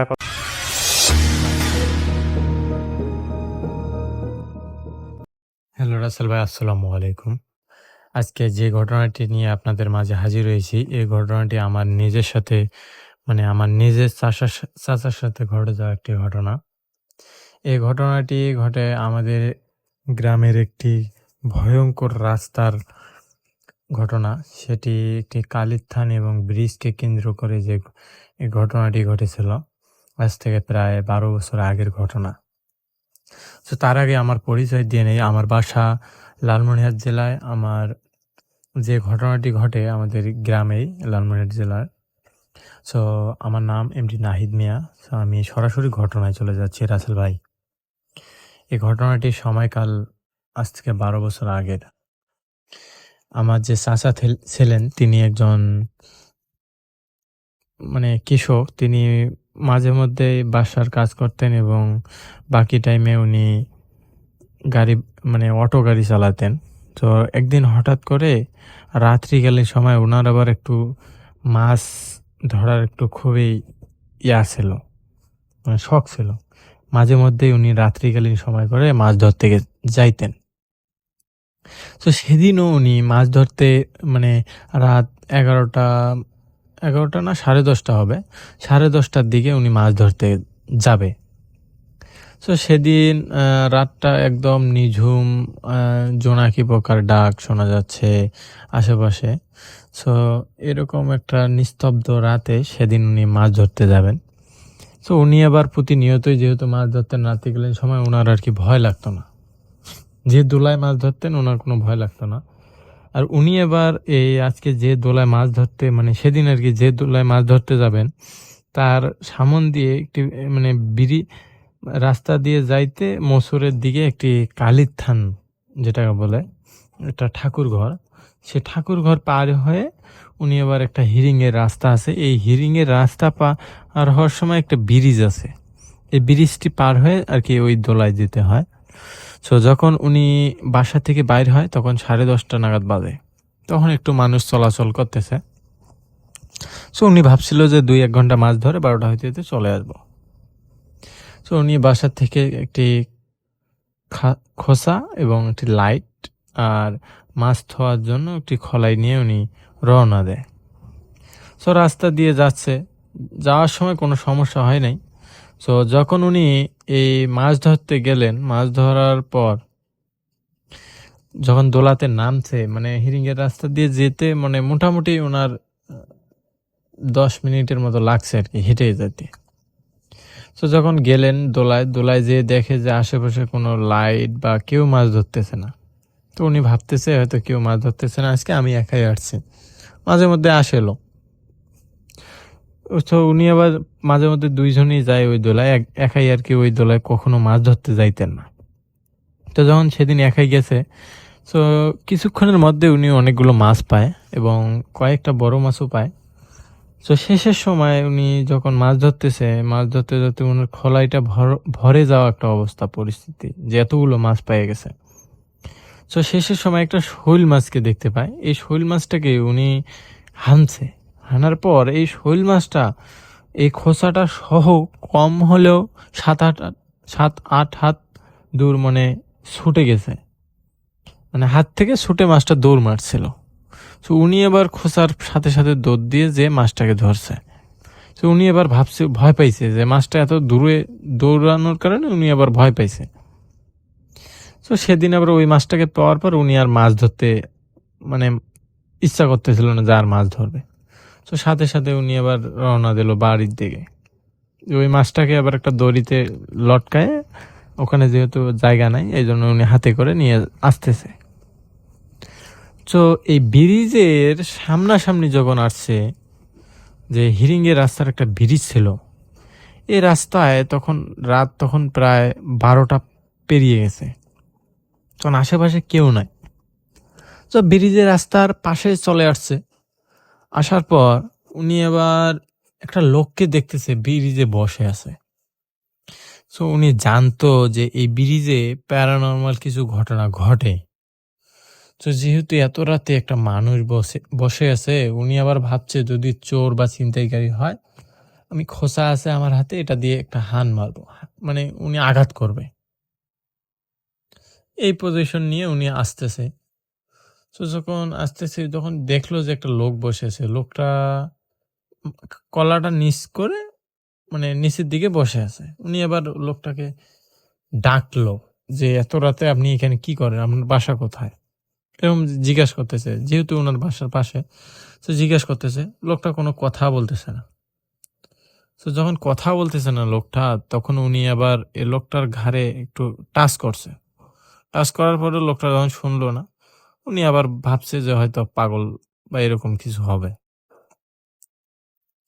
তো যেই চাদর পরা অবস্থায় উনি মাথা হালিয়ে বসেছিল, ঠিক উনি যখন হিরিংয়ের রাস্তাটা পেরিয়ে আসছে, আসার পর এই যে কালীর থানটা, যেটা মানে ঠাকুর ঘরটা, এই ঠাকুর ঘরের সামনাসামনি যখনই আসছে, উনি হঠাৎ করে এই লোকটাকে আবার দেখতে পায় যে এখানে বসে আছে।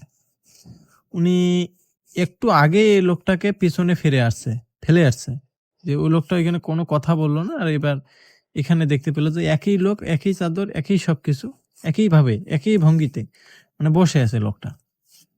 তো যখন লোকটা এখানে বসে আছে, উনি এবার আমার চাচা আবার সাথে সাথে ওই লোকটাকে যে এবার জোরে ডাক দিয়েছেন। ডাক দেওয়ার পর যখন লোকটা শুনতেছে না, জোরে আবার 2-1 বার ডাক দেওয়ার পর লোকটা আবার দাঁড়াইছে। দাঁড়ানোর পর ওনার হাতে যে লাইট ছিল, টর্চ লাইট, এই টর্চ লাইটের আলোতে উনি মানে লাইটটা ওনার মুখে মারে নাই ততক্ষণও, উনি দেখতে পাচ্ছে যে ওনার মুখটা স্পষ্ট কোনো দেখা যাচ্ছে না, মানে মুখটা দেখা যাচ্ছে না, অন্ধকার দেখা যাচ্ছে। উনি আবার কি করলো, লাইটটা সাথে সাথে ওনার মুখের দিকে তাক করছে। যখনই এই লাইটটা মুখের দিকে তাক করছে, তখনই দেখতে পাচ্ছে যে মুখটা একদম ভরে গেছে রক্ত দিয়ে, আর চোখগুলো একদম কালো কুচকুচে গর্ত দেখা যাচ্ছে চোখের জায়গাটায়। এরকম দেখে চাচা তো ভয়ে তার শরীর কাঁপা শুরু করে গেছে। এই যে হাতে যে খোসাটা ছিল, উনি আবার এটা তাক করে রাখছে, যদি আক্রমণ করে তাকে আর কি মারবে। উনি আবার ভাবছিল যে হয়তো পিশাচ মানে যদি কোনো কিছু হয়, মানে উনি আর কি সাহসের সহিত ওটাকে আক্রমণ করবে। তো যখন উনি ওই লোকটাকে দেখতে পাচ্ছে, ওই ওই ওই অবায়কটার থেকে আওয়াজ আসতেছে, তোর এত বড় সাহস, তুই আমাকে 2 বার আমার ধ্যানকে নষ্ট করে দিলি, এভাবে বলতেছে। তো যখনই এভাবে কথা বলছে, তখনই চাচার ভয়ে তার অবস্থা খারাপ। তিনি এবার সাথে সাথে বললেন যে আমার ভুল হয়েছে, আপনি আমাকে ছেড়ে দেন। তো উনি আবার চাচাকে কোনোভাবে ছাড়বে না। তো চাচার সাথে সাথে কি করছে, যখন উনাকে আসতে দিবে না, চাচার গলায় আর কি এই অবায়কটি চেপে ধরছে। যখনই মানে ওনার গলাটা চেপে ধরছে, ইনি আবার কি করছে, চাচার সাথে সাথে যে হাতে খোসাটা ছিল, এই খোসাটা তার পায়ের মধ্যে একদম হান দিছে, একটা দিছে ঘোতা দিয়ে, মানে উনি যখন সাথে সাথে ওনার হাতটা ছেড়ে দেয়, এবং এই খোসাটা এখানে রেখেই উনি সাথে সাথে বাড়ির দিকে লাইট নিয়ে এতটা পরিমাণে জোরে দৌড় দেয় যা বলার বাইরে। যে হাতে যে একটা শৈল মাছ ছিল, শৈল মাছটা ওইখানে ফালায় দেয়। ফালায় দিয়ে উনি সাথে সাথে দৌড় দেয়। দৌড় দিয়ে উনি কোনোভাবে বাসায় পৌঁছে গেছে। যখন বাসায় পৌঁছে গেল, যাওয়ার পর উনি বাসায় সবার সাথে এই কথাগুলো শেয়ার করলো। করার পর সাথে সাথে বাসার পাশে ইমাম ছিল, তিনি পরের দিন সকালে তিনার গাটা ঝাড়ে দেয় এবং কয়েকজন মিলে যে জায়গাটায় এরকম ঘটনা ঘটলো সে জায়গাটায় যায়। যাওয়ার পর ওনারা সবাই দেখতে পায় যে পিচের রাস্তায় খোঁচাটা এতটা পরিমাণে জোরে আঘাত করা হয়েছে যে খোঁচাটা পিচ ফেটে মানে খোঁচাটা আটকে আছে। উনি যে অবায়কটির পায়ে হান দিছিল এটা কোনো নাই, শুধু দেখা যাচ্ছে যে এটা একটা পিচের রাস্তায় এবং মাছটা সাইডে পড়ে আছে, মাছটাতে অনেকগুলো পোকামাকড় ধরছে, এরকম একটা পরিস্থিতি। তো এটা দেখে ওনারা সবাই এই খোঁচাটাকে বলল যে খোঁচাটা বাসায় নিয়ে যাওয়াটা উচিত হবে না, এটাকে ফালাই দেওয়াটাই উচিত। তো সাথে সাথে খোঁচাটা ভেঙে একদম ফেলে দেওয়া হয়, ওখানে পুঁতে রাখা হয়। তো পরবর্তীতে পরের দিন রাত্রিকালীন সময় এই চাচা ইনার স্বপ্নে ইনি দেখতে পায় যে একটা মানুষের পায়ে উনি এতটা খারাপভাবে জখম করে দিছে যে এ লোকটা জোরে জোরে চিৎকার দিচ্ছে এবং বলতেছে যে তোকে আমি মেরে ফেলবো, তুই আমার এত বড় পরিমাণের ক্ষতিটা কিভাবে করতে পারবি। তো যখন এরকম করে বলতেছে, ইনি সাথে সাথে এনার স্বপ্ন ভেঙে যায়। তাতে দেখে যে সকাল হয়ে গেছে। ইনি এবার এই কথাটা ইমামের সাথে শেয়ার করে। ইমাম ওনার পার্শ্ববর্তী মানে ওনার সাথে আর কি বের হতেন। তো উনি আবার বলল যে একটা কবিরাজ আছে, আপনি ওইখানে যাওয়াটা আপনার উচিত হবে, কারণ যেহেতু একটা খারাপ অবায়কের সাথে আপনার এরকম পরিস্থিতি হয়েছে, যাওয়াটা উচিত। সাথে সাথে একটা কবিরাজের কাছে কথা বলা হয়, কবিরাজের কাছে যায় উনি। যাওয়ার পর কবিরাজ বলে আপনি একটা খারাপ কালের দৃষ্টান্তে পড়ে গেছেন এবং এই কালটা আপনাকে এতটা পরিমাণে যদি আক্রমণ করে, যদি শরীরে ধরতে পারতো এতক্ষণও আপনাকে এতক্ষণে অনেক অসুস্থ করে দিতে পারতো, কিন্তু আপনাকে আক্রমণ করতে পারে নাই। এই হুজুর একটা তাবিজ দিয়েছিল, এই তাবিজের কারণে। তো কবিরাজ বলে আমি আপনাকে কিছু আমল দিচ্ছি এবং কিছু তাবিজ দিচ্ছি, এরপরে আর সে আপনার সামনেও আসবে না এবং আপনাকে স্বপ্নে ভয়ও দেখাবে না, সে আপনি চলে যাবে। সে তিনাকে বলে যে 5 ওয়াক্ত নামাজ পড়বেন এবং আল্লাহকে ডাকবেন আর এই তাবিজটাকে রাখবেন পাশাপাশি, কোনো আর সমস্যা হবে না ইনশাআল্লাহ। আর যে কালটা এরকম আক্রমণ করছে, এই কালটা প্রায় মানুষকে নাকি এরকম করে। তো বলল যে এই কালটাকে আমি এই এলাকা ছাড়াবো, কোনো সমস্যা নাই। তো তিনি বলে যে আচ্ছা ঠিক আছে। তো পরবর্তীতে কয়েক মাস পর এই কালটাকে কয়েকজন গ্রামবাসী মিলে এই কবিরাজকে ডেকে এনে এই কালটাকে এখান থেকে সরানো হয়। আর পরবর্তীতে চাচা আর কখনো মাছ ধরতে যায়নি, তিনি স্বাভাবিকভাবে গাড়ি চালায়, রাতের আগেই চলে আসে, সন্ধ্যার আগে বাসায়। তো এর পরবর্তীতে তার সাথে আর কোনো প্যারানর্মাল ঘটনা ঘটে নাই। তিনি হয়তো অনেক ভাগ্যবান ছিল বিধায় তিনি সেদিন বেঁচে গেছে, নাহলে সেদিন হয়তো তার শেষ দিন হতে পারত। তো এটাই ছিল ঘটনা রাসেল ভাই। যদি ভালো লাগে এই ঘটনাটি অবশ্যই লিসেনাররা কমেন্ট সেকশনে জানাতে ভুলবেন না, লাইক কমেন্ট শেয়ার করতেও ভুলবেন না। তো আল্লাহ হাফেজ, আবার দেখা হবে নতুন কোনো ঘটনায়।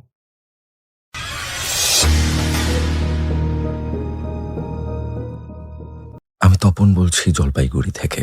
আশা করি কুশলে আছেন। আজ আমি যে ঘটনাটা আপনাকে লিখতে বসেছি সেটা কোনো শোনা কথা নয় বা কোনো মন করা গল্প নয়। এটি একটি মর্মান্তিক হাড় হিম করা অবিশ্বাস্য বাস্তব ঘটনা, যা ঘটেছে আমারই এক প্রাক্তন কলেজ জীবনের বন্ধুর পৈতৃক বাড়িতে। এই তো কিছুদিন আগে 2024 সালের জ্যৈষ্ঠ মাসে বন্ধুটির নিজের মুখ থেকে শোনা এই ঘটনার প্রতিটি বিবরণ যখন আমি শুনছিলাম, আমার মনে হচ্ছিল আমার হৃৎপিণ্ডটা যেন কয়েক সেকেন্ডের জন্য স্তব্ধ হয়ে গেছে। গৌরবদা এবং প্রেতকথার অগণিত শ্রোতা ও পাঠক, এই ঘটনাটি পড়ার বা শোনার আগে আমি আপনাদের সতর্ক করতে চাই, আজ আপনারা এমন এক অন্ধকারের জগতে প্রবেশ করতে চলেছেন যেখানে ঈশ্বর আরাধনার সামান্য একটি ত্রুটি কতটা বিভৎস এবং নারকীয় রূপ নিতে পারে তা আপনাদের কল্পনারও অতীত। গৌরবদা, আমার সেই কলেজ জীবনের বন্ধুর নাম সুমন্ত। ওদের বাড়ি আদি উত্তরবঙ্গের এক অত্যন্ত প্রাচীন এবং প্রত্যন্ত গ্রামে। ওদের বাড়িতে গত প্রায় 150 বছর ধরে অত্যন্ত নিষ্ঠা এবং কড়া নিয়মের সাথে ফল আনিনি কালী পুজো হয়ে আসছিল। ওদের বাড়িতে এই পুজো কোনো সাধারণ পুজো নয়, এটা ছিল আধা তান্ত্রিক মতে দেওয়া পুজো। বংশ পরম্পরায় একজন নির্দিষ্ট পুরোহিতের পরিবারই এই পুজোর দায়িত্ব পালন করে আসতেন। গত 40 বছর ধরে এই পুজোর দায়িত্বে ছিলেন ভবতোষ চক্রবর্তী মশাই। ভবতোষ জ্যাঠামশাই অত্যন্ত সিদ্ধ পুরুষ ছিলেন। তন্ত্রমতে তার অগাধ জ্ঞান ছিল। সুমন্ত বলতো, জ্যাঠামশাই যখন মন্ত্র পড়তেন তখন নাকি চারপাশের বাতাস ভারী হয়ে যেত, মনে হতো স্বয়ং দেবী এসে মণ্ডপে অধিষ্ঠান করেছেন। কিন্তু 2024 সালের জ্যৈষ্ঠ মাসের অমাবস্যার ঠিক 2 দিন আগে এক ঘোরতর বিপত্তি ঘটল। ভবতোষ জ্যাঠামশাই হঠাৎ করেই সেরিব্রাল অ্যাটাকে আক্রান্ত হয়ে শয্যাশায়ী হয়ে পড়লেন। তার শরীরের ডান দিকটা সম্পূর্ণ পক্ষাঘাতগ্রস্ত হয়ে গেল। সুমন্তর পরিবারে একটা আতঙ্কের ছায়া নেমে এলো। 150 বছরের পুজো তো আর বন্ধ করা যায় না। অগত্যা কোনো উপায় না দেখে ভবতোষ জ্যাঠামশাইয়ের একমাত্র ছেলে, বছর 22-এর তরুণ অপূর্বকে পুজোর দায়িত্ব দেওয়া হলো। অপূর্ব ছেলেটা এমনিতে ভালো, সংস্কৃত নিয়ে পড়াশোনা করছিল, বাবার কাছে বসে টুকটাক পুজো আর্চাও শিখছিল, কিন্তু সে ছিল অনভিজ্ঞ।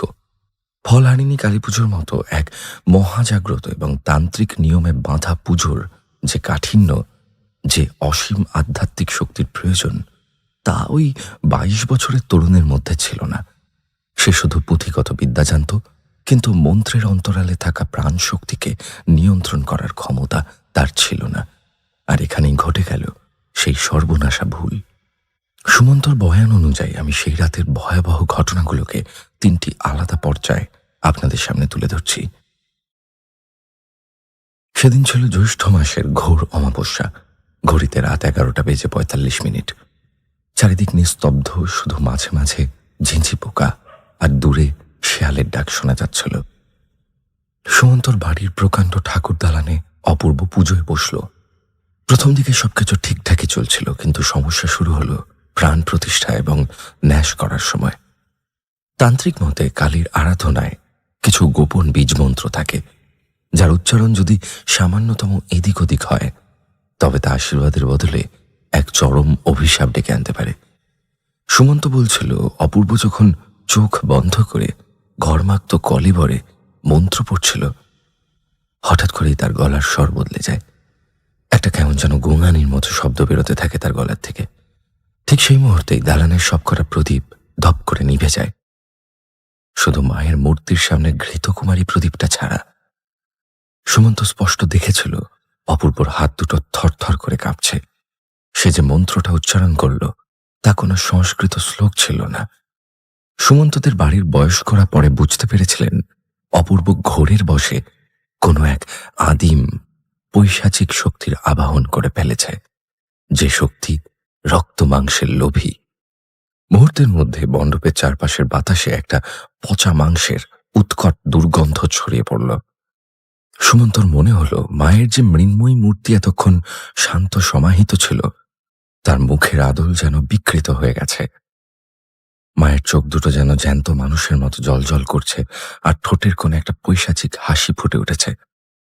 অপূর্ব তখনও ঘোরের মধ্যে ভুল মন্ত্র আওড়ে চলেছে।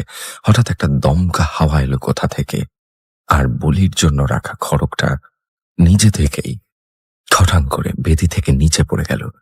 উপস্থিত সকলের শিরদাঁড়া বেয়ে তখন ভয়ের ঠান্ডা স্রোত নামতে শুরু করেছে। রাত তখন প্রায় 2:30। পুজো কোনো মতে শেষ করে সুমন্তরা সবাই বাড়ির ভিতরের দিকে চলে গেছে। অপূর্বকে বলা হয়েছিল ঠাকুর দালানের পাশের ছোট ঘরটাতে বিশ্রাম নিতে। সুমন্ত তার নিজের ঘরে শুয়েছিল, কিন্তু ওর চোখে এক ফোঁটাও ঘুম ছিল না। হঠাৎ করে রাত 3টে নাগাদ সুমন্ত একটা অদ্ভুত শব্দ শুনতে পায়। ওদের বাড়ির উঠোনটা ছিল বেশ বড়। সুমন্ত স্পষ্ট শুনল ভারী এবং ভেজা পায়ে কেউ যেন উঠোন দিয়ে হেঁটে বেড়াচ্ছে। ছলাৎ ছলাৎ করে শব্দ হচ্ছে, মনে হচ্ছে যেন কেউ 1 হাঁটু রক্তের মধ্যে দিয়ে হেঁটে আসছে। এর সাথে মিশে ছিল একজোড়া ভারী নূপুরের শব্দ, যা সাধারণ কোনো মেয়ের নূপুর নয়, যেন লোহার মোটা শিকল দিয়ে তৈরি। সুমন্ত ভয়ে ভয়ে জানলার খড়খড়িটা সামান্য ফাঁক করে বাইরে তাকায়। সে তা দেখেছিল, তা সে কোনোদিন ভুলতে পারবে না। আবছা অন্ধকারে সে দেখল ঠাকুর দালানের সামনে একটা বিশাল প্রায় 8 ফুট লম্বা একটা ছায়া মূর্তি দাঁড়িয়ে আছে। মূর্তিটির শরীর থেকে গলগল করে কালো ধোঁয়া বেরোচ্ছে। মূর্তিটি নিচু হয়ে পুজোর বেদির সামনে রাখা নৈবেদ্য এবং বলির জন্য রাখা জিনিসপত্র যেন ছিঁড়ে খুঁড়ে খাচ্ছে। আর সবচেয়ে ভয়ঙ্কর ব্যাপার হলো মূর্তিটার কোনো মাথা ছিল না। সুমন্ত ভয়ে আর্তনাদ করে উঠতে চায়, কিন্তু মনে হয় যেন তার গলাটা কেউ শক্ত করে চেপে ধরেছে। স্লিপ প্যারালাইসিস বা বোবায় ধরা যাকে বলে। সে বিছানায় পড়ে ছটফট করতে থাকে আর চোখের সামনে দেখতে থাকে জানালার ওপার থেকে দুটো জ্বলন্ত লাল চোখ তাকে স্থির দৃষ্টিতে পর্যবেক্ষণ করছে। পরদিন সকালে সুমন্তর ঘুম ভাঙে বাড়ির লোকেদের চিৎকারে। সকাল হয়ে গেছে, কিন্তু ঠাকুর দালানের পাশের ঘর থেকে অপূর্ব তখনও বেরোয়নি। দরজা ভিতর থেকে বন্ধ। সুমন্তর বাবা এবং কাকা মিলে অনেক ডাকাডাকি করার পর বাধ্য হয়ে দরজা ভাঙেন। গৌরবদার দরজা ভাঙার পর ভিতরের যে দৃশ্য সুমন্ত দেখেছিল তা যেন কোনো সুস্থ মানুষের মস্তিষ্ক বিকৃত করে দেওয়ার জন্য যথেষ্ট। ঘরের মাঝখানে মেঝের উপর পড়ে আছে অপূর্ব নিথর দেহ, কিন্তু সে যেন আর অপূর্ব নেই। মাত্র 22 বছরের তরতাজা ছেলেটার মাথার সব চুল ধবধবে সাদা হয়ে গেছে, যেন এক রাতেই সে 80 বছরের বৃদ্ধ হয়ে গেছে। তার চোখ কোটর থেকে প্রায় বেরিয়ে এসেছে। চোখের মনি সাদা, মুখে একটা চরম বিভীষিকাময় আতঙ্কের ছাপ, যেন মৃত্যুর আগে সে এমন কিছু দেখেছিল যা নরকের চেয়েও ভয়ঙ্কর। সবচেয়ে মর্মান্তিক এবং গা শিউরে ওঠা ঘটনাটা হলো অপূর্ব নিজের হাতের 10টা আঙুলের নখ তার নিজেরই গলার মাংসে গভীরভাবে গেঁথে ছিল। অর্থাৎ সে নিজেই নিজের গলা টিপে ধরেছিল। তার মুখ থেকে গ্যাজলা বেরিয়ে শুকিয়ে গিয়েছিল, আর তার পাশেই পড়েছিল একটা আধ খাওয়া কাঁচা রক্ত জবা ফুল। ঘরের দেওয়ালে চারিদিকে রক্তের ছিটে, যদিও অপূর্ব শরীরে গলার ওই ক্ষত ছাড়া আর কোনো কাটা দাগ ছিল না।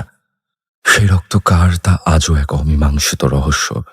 পুলিশ এসেছিল, ময়না তদন্ত হয়েছিল। রিপোর্টে লেখা ছিল massive cardiac arrest due to extreme shock. কিন্তু সুমন্ত এবং ওর পরিবারের সবাই জানে আসল সত্যটা কি। ওই অনভিজ্ঞ ছেলেটা ভুল মন্ত্র পড়ে এমন কিছুকে মণ্ডপে ডেকে এনেছিল যাকে সে নিয়ন্ত্রণ করতে পারেনি, আর সে অশুভ শক্তি চরম মূল্য হিসেবে ছেলেটার প্রাণ কেড়ে নিল। এই ঘটনার পর সুমন্তর পরিবারে যেন একটা শ্মশানের নিস্তব্ধতা নেমে আসে। ভবতোষ জ্যাঠামশাই যখন বিছানায় শুয়ে তার একমাত্র সন্তানের এই করুণ পরিণতির কথা শোনেন, তখন তার 2 চোখ বেয়ে শুধু জলের ধারা নামছিল। তার মুখ দিয়ে কোনো কথা সরেনি, শুধু ইশারায় তিনি বলেছিলেন, মায়ের পুজো অপবিত্র হয়েছে, ও মাকে ডাকেনি, ও ডেকেছে এক ক্ষুধার্ত পিশাচিনীকে।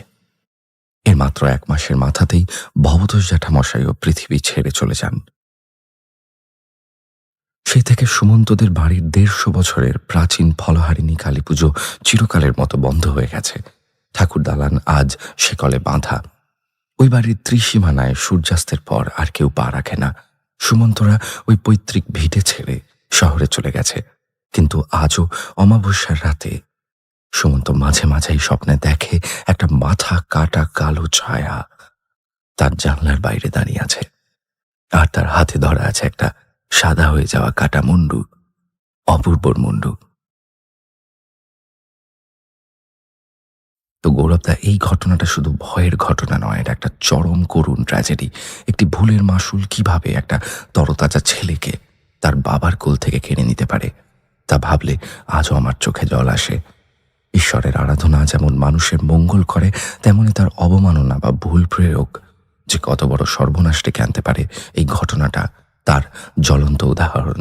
আপনাদের জন্য আরও একটি ঘটনা, সেই ঘটনাটি আমাদের সাথে খুলনা থেকে শেয়ার করেছেন নাজমুল সাকিন। তিনি শিক্ষকতার পেশায় নিয়োজিত আছেন এবং তিনি তার এক স্টুডেন্টের কাছ থেকে এই ঘটনাটি কালেক্ট করেছেন এবং তিনি সেটা আমাদের সাথে শেয়ার করেছেন।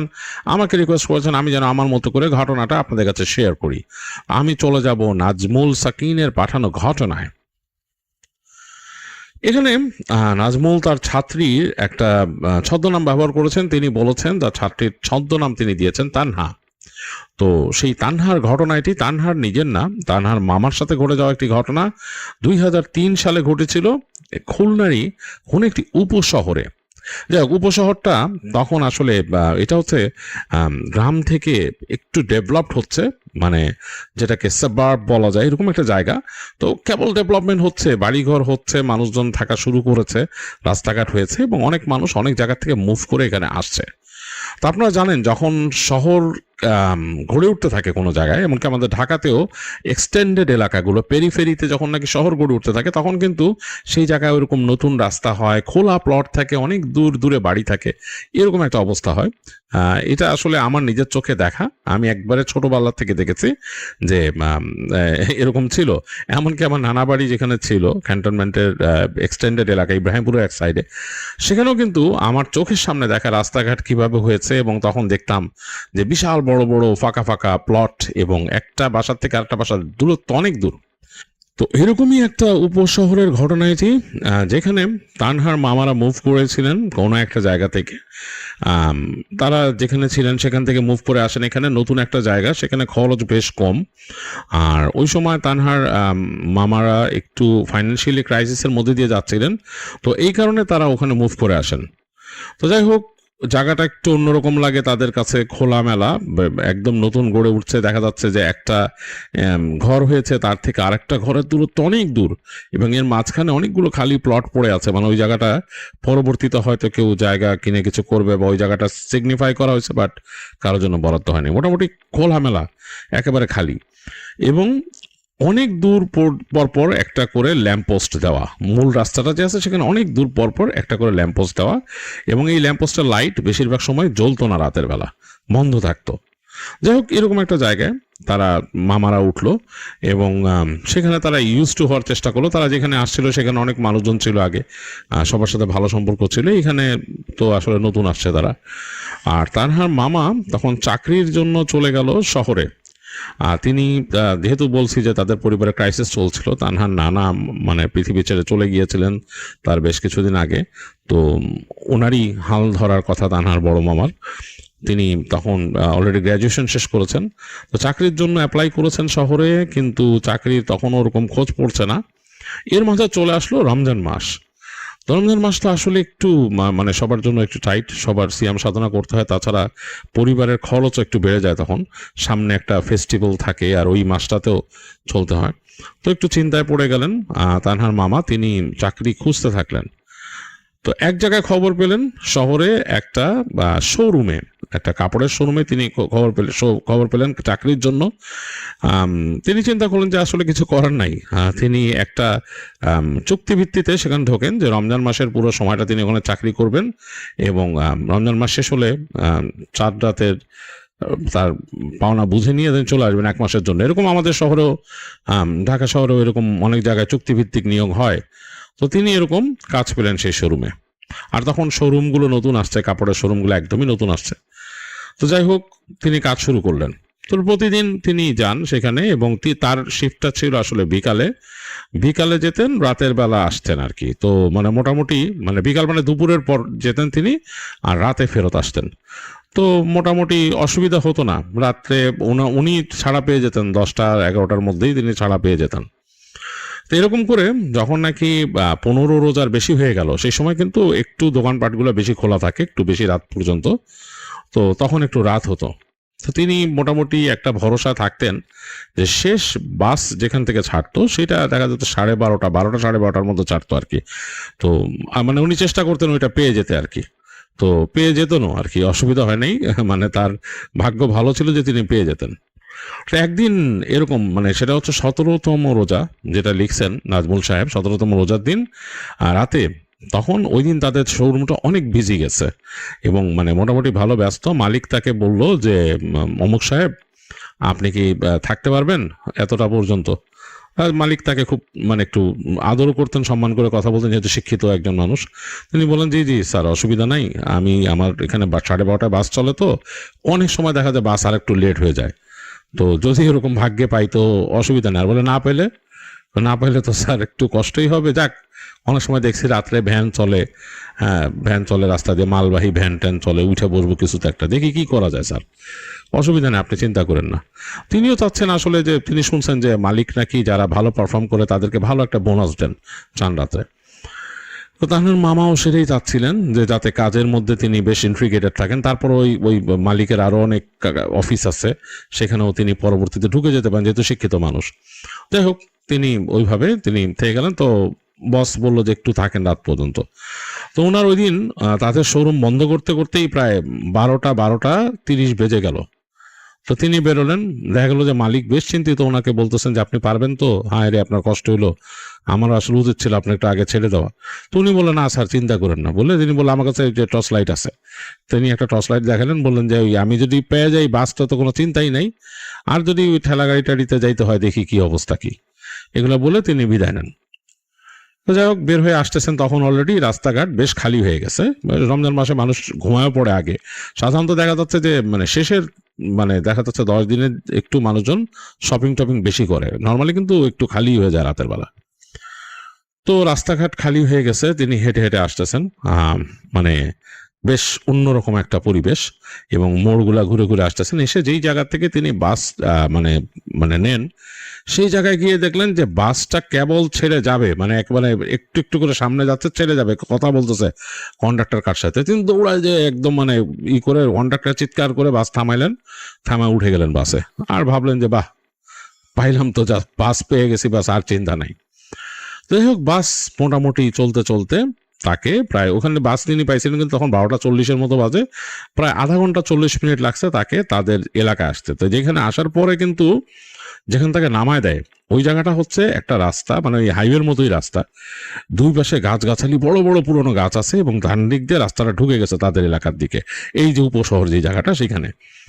এবং সেই উপশহরের ওই জায়গাটা মানে ঢোকার পরে তখন মনে হবে যে একটা কাইন্ড অফ গার্ডেনের মতো, বোটানিক্যাল গার্ডেন টাইপের আর কি, গাছগাছালি, মাঝখান দিয়ে রাস্তা চলে গেছে, মানুষজন নাই, এবং ওই যে বললাম ল্যাম্পপোস্ট জ্বলে আবার জ্বলে না এরকম, মানে আর সেই ল্যাম্পপোস্টের মধ্যে তো তখন জ্বলতে হচ্ছে নিয়ন লাইট লাগাইতো আর কি। সোডিয়াম লাইটগুলো মেন শহরে ছিল, ঢাকাতে ছিল মেন শহরে, বা অন্যান্য বিভাগীয় শহর অনেক জায়গায় ছিল, ওইসব জায়গায় গলির ভিতরে ওগুলো নিয়ন লাইটই জ্বলতে, এগুলো অনেক সময় ওই যে জ্বলতো নিপতে এরকম অবস্থা। তো তিনি হেঁটে ঢুকছেন এবং ঢুকেই দেখলেন যে পুরা রাস্তারই বাতি নিভানো ওই দিন, মানে মানে বাতি নাই, পুরো অন্ধকার, ঘুরঘুরটি অন্ধকার। ঝিঝি পোকা ডাকতেছে, বেশ ঝিঝি ঝিঝি করে ঝিঝি পোকা ডাকতেছে গাছগুলো রাস্তার মধ্যে আশেপাশে।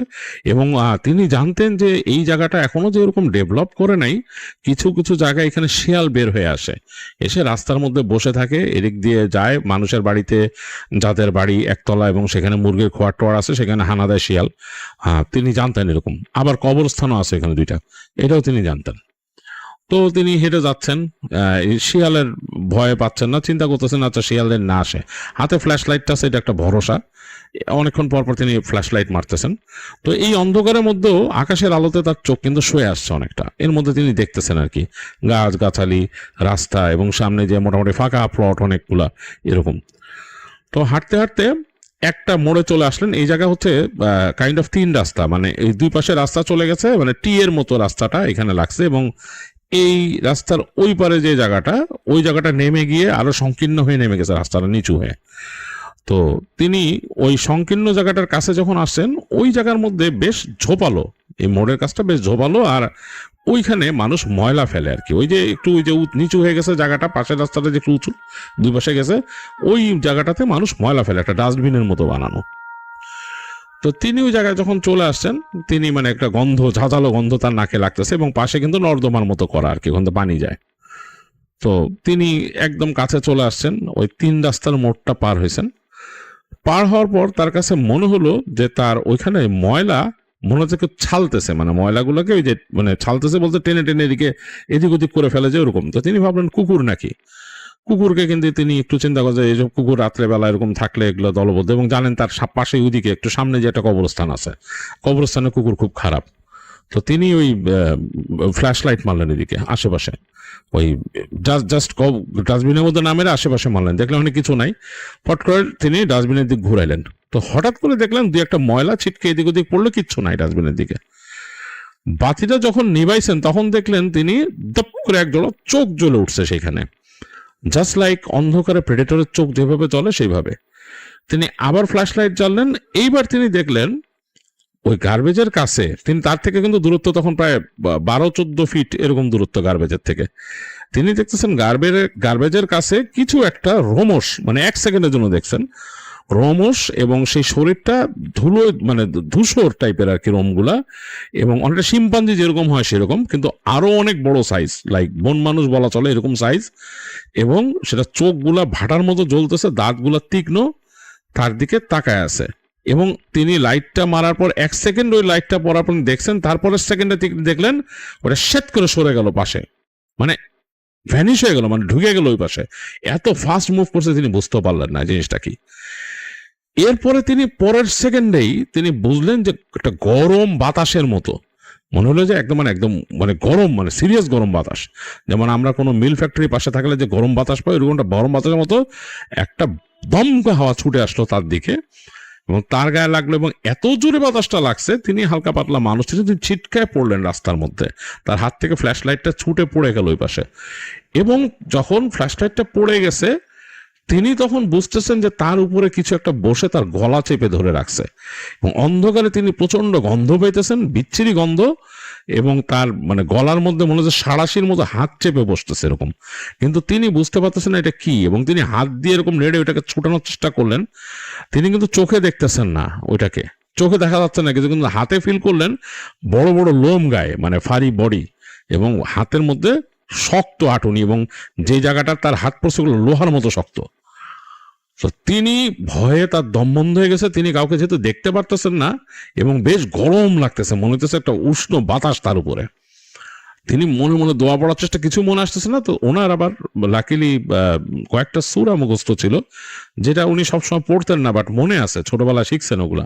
তো উনি সূরা পড়া শুরু করলেন। তো প্রথম সূরাটা পড়ে জাস্ট প্রথম অনেক কষ্টে আয়াতটা উচ্চারণ করার সাথে সাথেই মনে হলো যে তাকে এরকম ঠেসটা সরাই দিয়ে সরে গেল, ওইটা ওখান থেকে উপর থেকে, তার উপর থেকে ভার আলগা হয়ে গেল।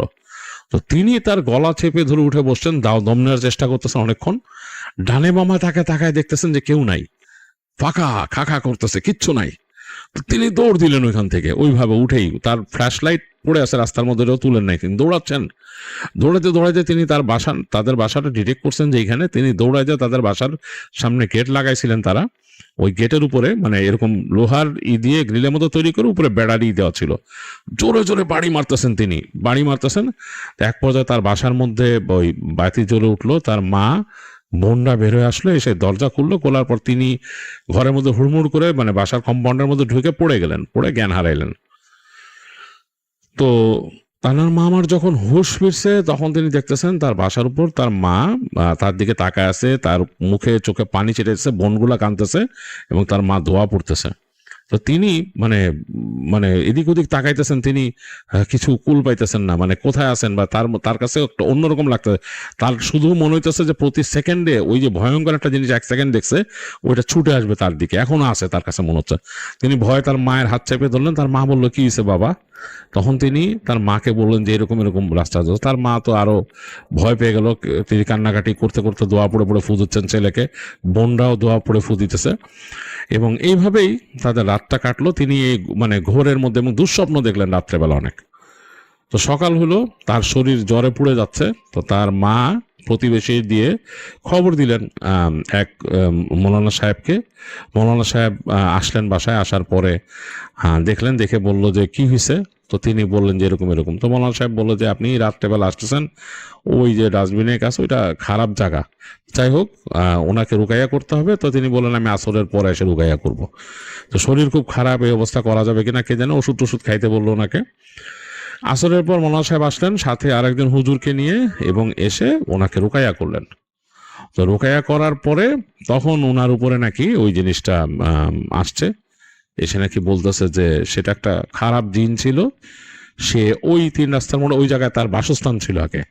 তো ওইটারে মানুষ এখন ময়লা ফেলার জায়গা বানাইছে, এবং সে মানে খুবই বিরক্ত, এবং সে ওই এসে তার গায়ের মধ্যে আলো মারছে ডিরেক্টলি। এটা তার পছন্দ হয় নাই এবং তার পথ মারাইছে। তো সুতরাং তাকে সে আক্রমণ করছে তানহার মামাকে, এবং সে তাকে ক্ষতি করবে, সেই রাস্তাতে চলাফেরা করলে ক্ষতি করবে। মৌলানা সাহেব অনেক তার সাথে ডিবিট করেন, অনেকেই করেন। লাস্টে তার সাথে দফা রফা হয়, তাকে মিষ্টি দিতে হবে এবং সে মিষ্টি দিলে এটাকে ভুলে যাবে আর কি।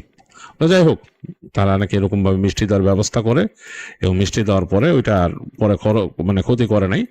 তানহার মামা অনেকদিন অসুস্থ ছিলেন বাসায়, এবং অনেকদিন মানে প্রায় 5-7 দিন অসুস্থ ছিলেন। তারপর তিনি অনেক কষ্টে আরেকজনের সাহায্য নিয়ে অফিসে যান, তার কাজের জায়গায়। তার মালিককে অলরেডি খবর দেওয়া হয়েছিল যে তার রাস্তার মধ্যে একটা ইনসিডেন্ট হয়েছে। তো মালিক তাকে দেখে একদম অবাক হয়ে যান যে এই কয়দিনে লোকটা এইভাবে অসুস্থ হয়ে গেছে।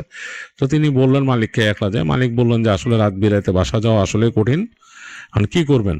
তো বললো যে আমি তো মনে হয় স্যার আর পারতেছি না। তো মালিক তখন তাকে বলে যে যাক, আপনি এখন পারা লাগবে না, আর আপনাকে আমি পুরা যে আপনার যে বেতনটা ছিল এই পর্যন্ত দিয়ে দিতেছি। আপনি একজন শিক্ষিত মানুষ, আপনি এই ঈদের পরে যোগাযোগ করবেন, আপনাকে আমি আমাদের অ্যাকাউন্টসের কোথাও চাকরি দিয়ে দিব বলে তার মামাকে তিনি দিয়ে তার পেমেন্ট দিয়ে তাকে থ্যাংক ইউ দিয়ে তাকে বিদায় দেন। আর তানার মামা মনে মনে মানে বেশ খুশি হন যে তার আসলে মানে আল্লাহ ব্যবস্থা করে দিছে তার। তো তিনি যাই হোক স্যালারিটা পেয়ে যান, তার যে পুরো স্যালারিটাই দিচ্ছেন তাকে, ঈদের এক মতো বোনাস সহ দিচ্ছেন। তিনি ভালো পারফর্ম করছেন তাই।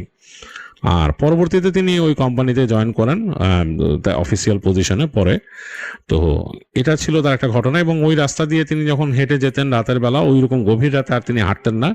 এবং ওই এলাকার অনেক মানুষ নাকি ওখানে ভয় পেয়েছে এবং ওই জিনটাকে দেখছে, ভয়ঙ্কর একটা সে জিন, এবং ওইখানে সে থাকতো। তো এখন ওই এলাকা নাকি চেঞ্জ হয়ে গেছে অনেক।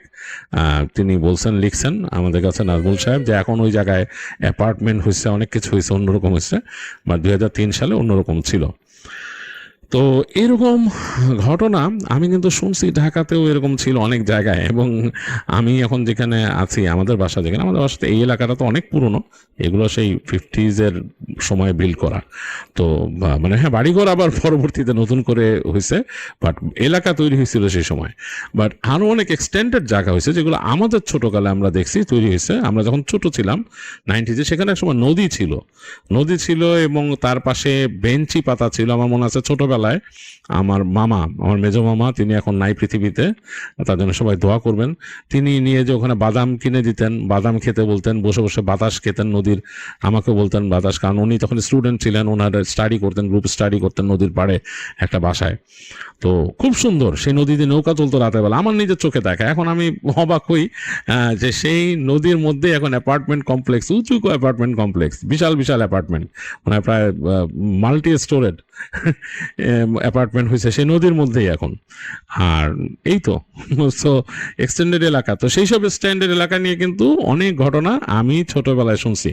ছোটবেলায় মানে কি, আমার টিনেজ বয়সেও বিদেশ যাওয়ার আগে তখন শুনছি যে ওখানে কি হয়।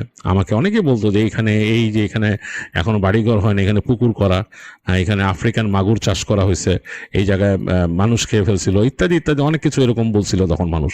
তো শুনতাম মানুষের কাছে এবং মনে হইতো আসলে স্কেরি। আমার এক বন্ধু ছিল, বন্ধুর বাসায় যেতাম আড্ডা দিতে। তো ওর বাসা থেকে রাতের বেলা যখন ব্যাক করে আসতাম 9টা-10টার দিকে, পুরো জায়গাটা শুনশান হয়ে যেত, একদম অন্যরকম। দেখতাম যে ঢাকার মধ্যে, বুঝতে পারছেন যে ঢাকার একদম প্রাণকেন্দ্রের মধ্যে হেঁটে আসতাম, দেখতাম যে ল্যাম্পপোস্টের হালকা আলো দূর থেকে দেখা যাচ্ছে, নির্মাণাধীন বিল্ডিংগুলা, হ্যাঁ মানে অন্যরকম। লৌকিক ভয় তো আছেই, আসলে টিনেজ বয়সে মানুষ লৌকিক ভয় খুব একটা পায় না, ওগুলো নিয়ে চিন্তাও করে না। কিন্তু এই অলৌকিক জিনিসগুলো নিয়ে কিন্তু বেশ ভয় লাগতো, যেগুলো ঘটনা শুনতাম মানুষের কাছে যেরকম আছে। এবং ওই এলাকার, যে এলাকার কথা এখন বলতেছি আপনাদেরকে, সেই এলাকা নিয়ে কিন্তু আমাদের কাছে মানে আমার কাছে ঘটনা শেয়ার করছে অতীতে একজন, মানে তাকে পজেস করছিল তার স্টুডেন্ট অবস্থায়, জীবনে অনেক কষ্ট করছে, এবং তার ঘটনাটা আমি মনে হয় রেডিওতে বলছিলাম একবার, এসে আমাকে শেয়ার করে গেছিল ছেলেটা। ওকে পজেস করেছিল অনেক বছর, এবং তার বাবা মার অনেক কষ্ট হয়েছে তাকে সেই পজেসড অবস্থা থেকে বের করতে। কারণ তাদের যে বাসাটা ছিল, তার বাবা যে বাড়িটা তৈরি করছিল ওইখানে, পরবর্তীতে যখন হুজুর এনে তাকে করা হয়, তাকে রুকাইয়া করা হয়, তখন বলছে যে ওই বাসাটা ছিল তাদের চলাচলের পথ, ওখান দিয়ে নদীর ওইখান দিয়ে তারা চলাচল করতো। পরবর্তীতে সেখানে বাড়ি হয়েছে দেখে সমস্যা, এবং তারা এই কারণে ওই বাড়ির মালিকের ছেলেকে পাইছে, তাকে পজেস করছিল। এটা শুনছিলাম তার কাছে, এবং ও যে আমাকে ঘটনা শেয়ার করছে, আমার সাথে এখনো কথাবার্তা হয় মাঝে মাঝে। তো ও আমাকে বলছিল যে এরকম হয়েছিল তার সাথে, এবং সে পজেস্ট অবস্থায় ছিল অনেকদিন, অনেক উল্টাপাল্টা জিনিস দেখতে ভয় পাইতো সে। এরকম কিন্তু সেই যখন রেডিওতে ঘটনা শেয়ার করতাম সেই সময় উত্তরা থেকেও মানুষ বলছে, বা এই অদ্ভুতলিতেও যখন ঘটনা শেয়ার করি তখন উত্তরা থেকেও মানুষ বলছে এই একই কথা, যে তাদের চলার পথ ছিল যেখানে উত্তরার যে ডেভেলপিং সাইডে কোনো একটা জায়গায় বাসা করছে, সেই জায়গায় তাদের চলার পথ থাকাতে এবং ওই বাড়িতে এইসব উল্টাপাল্টা জিনিসপত্র হতো এবং এগুলো দেখতো। হ্যাঁ, তো এগুলা কিন্তু আসলে মানে বেশ একটা অন্যরকম ব্যাপার, যে ডেভেলপিং জায়গাগুলোর মধ্যে আসলে এরকম হয়, কারণ ওই যে ব্যারেন ল্যান্ড থাকে, হঠাৎ করে মানুষ ওইটা আবার আপনার অ্যাকোয়ার করে করে বাড়িঘর তৈরি করে, বসতি তৈরি করে। আবার বসতি তৈরি করার সময় একটু ভাবা উচিত যে কিভাবে করলাম, কোন ভাবে সুন্দর করে করলাম। তারপর নামাজ, বাড়িঘর করার পরে দোয়া কালাম পড়ে সেখানে থাকা, বাড়িটার মধ্যে দোয়া কালাম পড়ে ওঠা। হ্যাঁ, মানে এই জিনিসগুলো মেনটেন করতে হয়। তো যাই হোক, এইসব থেকে হয়। আর ওই যে ময়লা টয়লা ফেলে রাখলে কিন্তু ওই জায়গাগুলাই হয়। যে কিছুদিন আগে কিন্তু ফরিদপুর থেকে এক ভাই ঘটনা শেয়ার করছিলেন যে তার বাড়ির পাশে এরকম একটা ডোবা আছে, সেখানে কি দেখছে। আর এই ডোবার কাহিনীটা আমি নিজে আগেও শুনছি অনেক। হ্যাঁ, ওই যে আমার নানার বাড়ি যে ছিল বললাম না, সেখান থেকে সোজাই দিয়ে একটা খাল ছিল, খালের ওই পাশেই শুনতাম যে এরকম যেই যাইতো সে উল্টাপাল্টা জিনিস দেখতো। ওই খালের ওখানে ময়লা ফেলতো মানুষ। ময়লা থেকে কিন্তু সাবধান, ময়লা ফেলা জায়গাগুলোর মধ্যে কিন্তু পিশাচ চলাফেরা করে, এটা একদম মানে জেনে রাখবেন। ওরা যারা পিশাচ, যেগুলো মানে খারাপ জিন পিশাচ, তারা কিন্তু ওই ময়লা খায় বা ময়লার ওখানে থাকে বা তারা ওখানে চলাফেরা করে। তো ওরকম নির্জন জায়গায় ময়লার ডিপোর ভাই দিয়ে যদি রাতের বেলা যেতে যান, অবশ্যই আগে দোয়া পড়ে শরীরটা বন্ধ করে নেবেন। হ্যাঁ, বা আপনারা যদি যারা যেই ধর্মই প্র্যাকটিস করেন আপনাদের মতো প্রোটেকশন নিয়ে তারপর যাবেন ওইখান থেকে। অলৌকিক জিনিসের প্রোটেকশন তো ভাই আসলে আপনি সৃষ্টিকর্তা আল্লাহর সাহায্য ছাড়া পাবেন না। মানে আপনার সৃষ্টিকর্তার সাহায্য ছাড়া আপনি কখনোই অলৌকিক জিনিস থেকে প্রোটেকশন পাবেন না। অনেকে এখন বা যারা অবিশ্বাসী তারা বিশ্বাস করেন না, তবে এমন কোনো মানুষ নাই যে তার জীবনে এরকম ঘটনা নাই।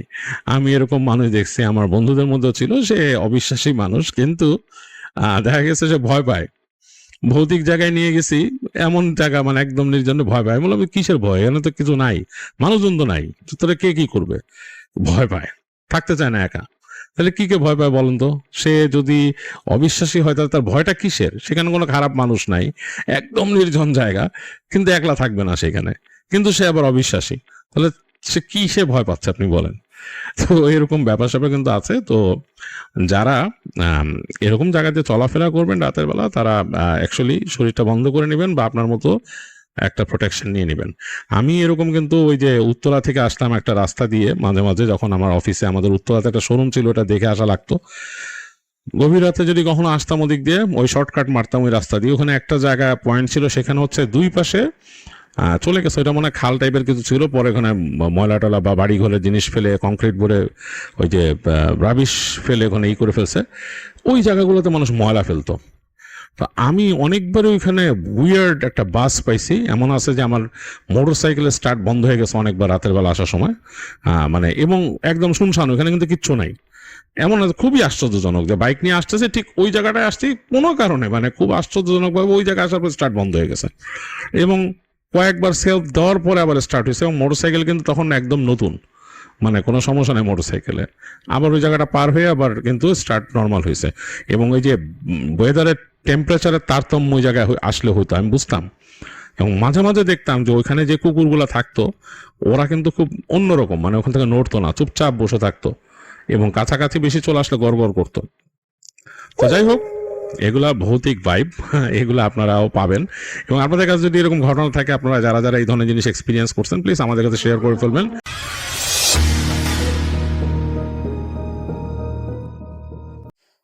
হ্যালো লিসেনার, আসসালামু আলাইকুম। আপনাদেরকে অসংখ্য অসংখ্য ধন্যবাদ যে আপনারা এতক্ষণ পর্যন্ত আমাদের এই সুন্দর এপিসোডগুলো শুনলেন। আর আপনাদের অবশ্যই কমেন্ট সেকশনে জানাতে ভুলবেন না আপনারা যে আজকের কোন এপিসোডটি আপনাদের কীরকম লাগলো, আর কার ঘটনাটি কীরকম লাগছে এটা কমেন্ট সেকশনে জানাতে ভুলবেন না। আমরা চেষ্টা করব তাদের ঘটনাগুলো আপনাদের মাঝে হাজির করানোর জন্য। আর অবশ্যই আপনারা আপনাদের যদি নিজেদের সাথে এরকম কোনো প্যারানরমাল ঘটনা ঘটে থাকে তাহলে আমাদের ডিসক্রিপশনে ইমেল আইডিতে পাঠিয়ে দিতে পারেন। আমরা চেষ্টা করব আপনাদের এই ঘটনাগুলো আমাদের চ্যানেলে পাবলিশ করার জন্য। তো আর আপনাদের আরেকটা কথা না বললে নয় যে আপনারা যদি এই চ্যানেলে নতুন হয়ে থাকেন আজকে, তাহলে অবশ্যই সাবস্ক্রাইব করতে ভুলবেন না, কারণ সাবস্ক্রাইব করলে আপনারা অবশ্যই নতুন কোনো এপিসোড পাবলিশ করা হলেই আপনারা এরকম আপনাদের নোটিফিকেশন আপনাদের ফোনে চলে যাবে। আর আমরা প্রতিনিয়তই রাত 10টার সময় এই চ্যানেলে এরকম সুন্দর সুন্দর এপিসোডগুলো পাবলিশ করে থাকি। সো অবশ্যই আপনারা যদি এরকম সুন্দর সুন্দর এপিসোড পেতে চান প্রতিনিয়তই, অবশ্যই চ্যানেলটিকে সাবস্ক্রাইব করে লাইক কমেন্ট শেয়ার করতে ভুলবেন না। সো আজকের মতো এখানেই সমাপ্ত। আবার দেখা হবে নতুন কোনো এপিসোডে। সো আল্লাহ হাফেজ।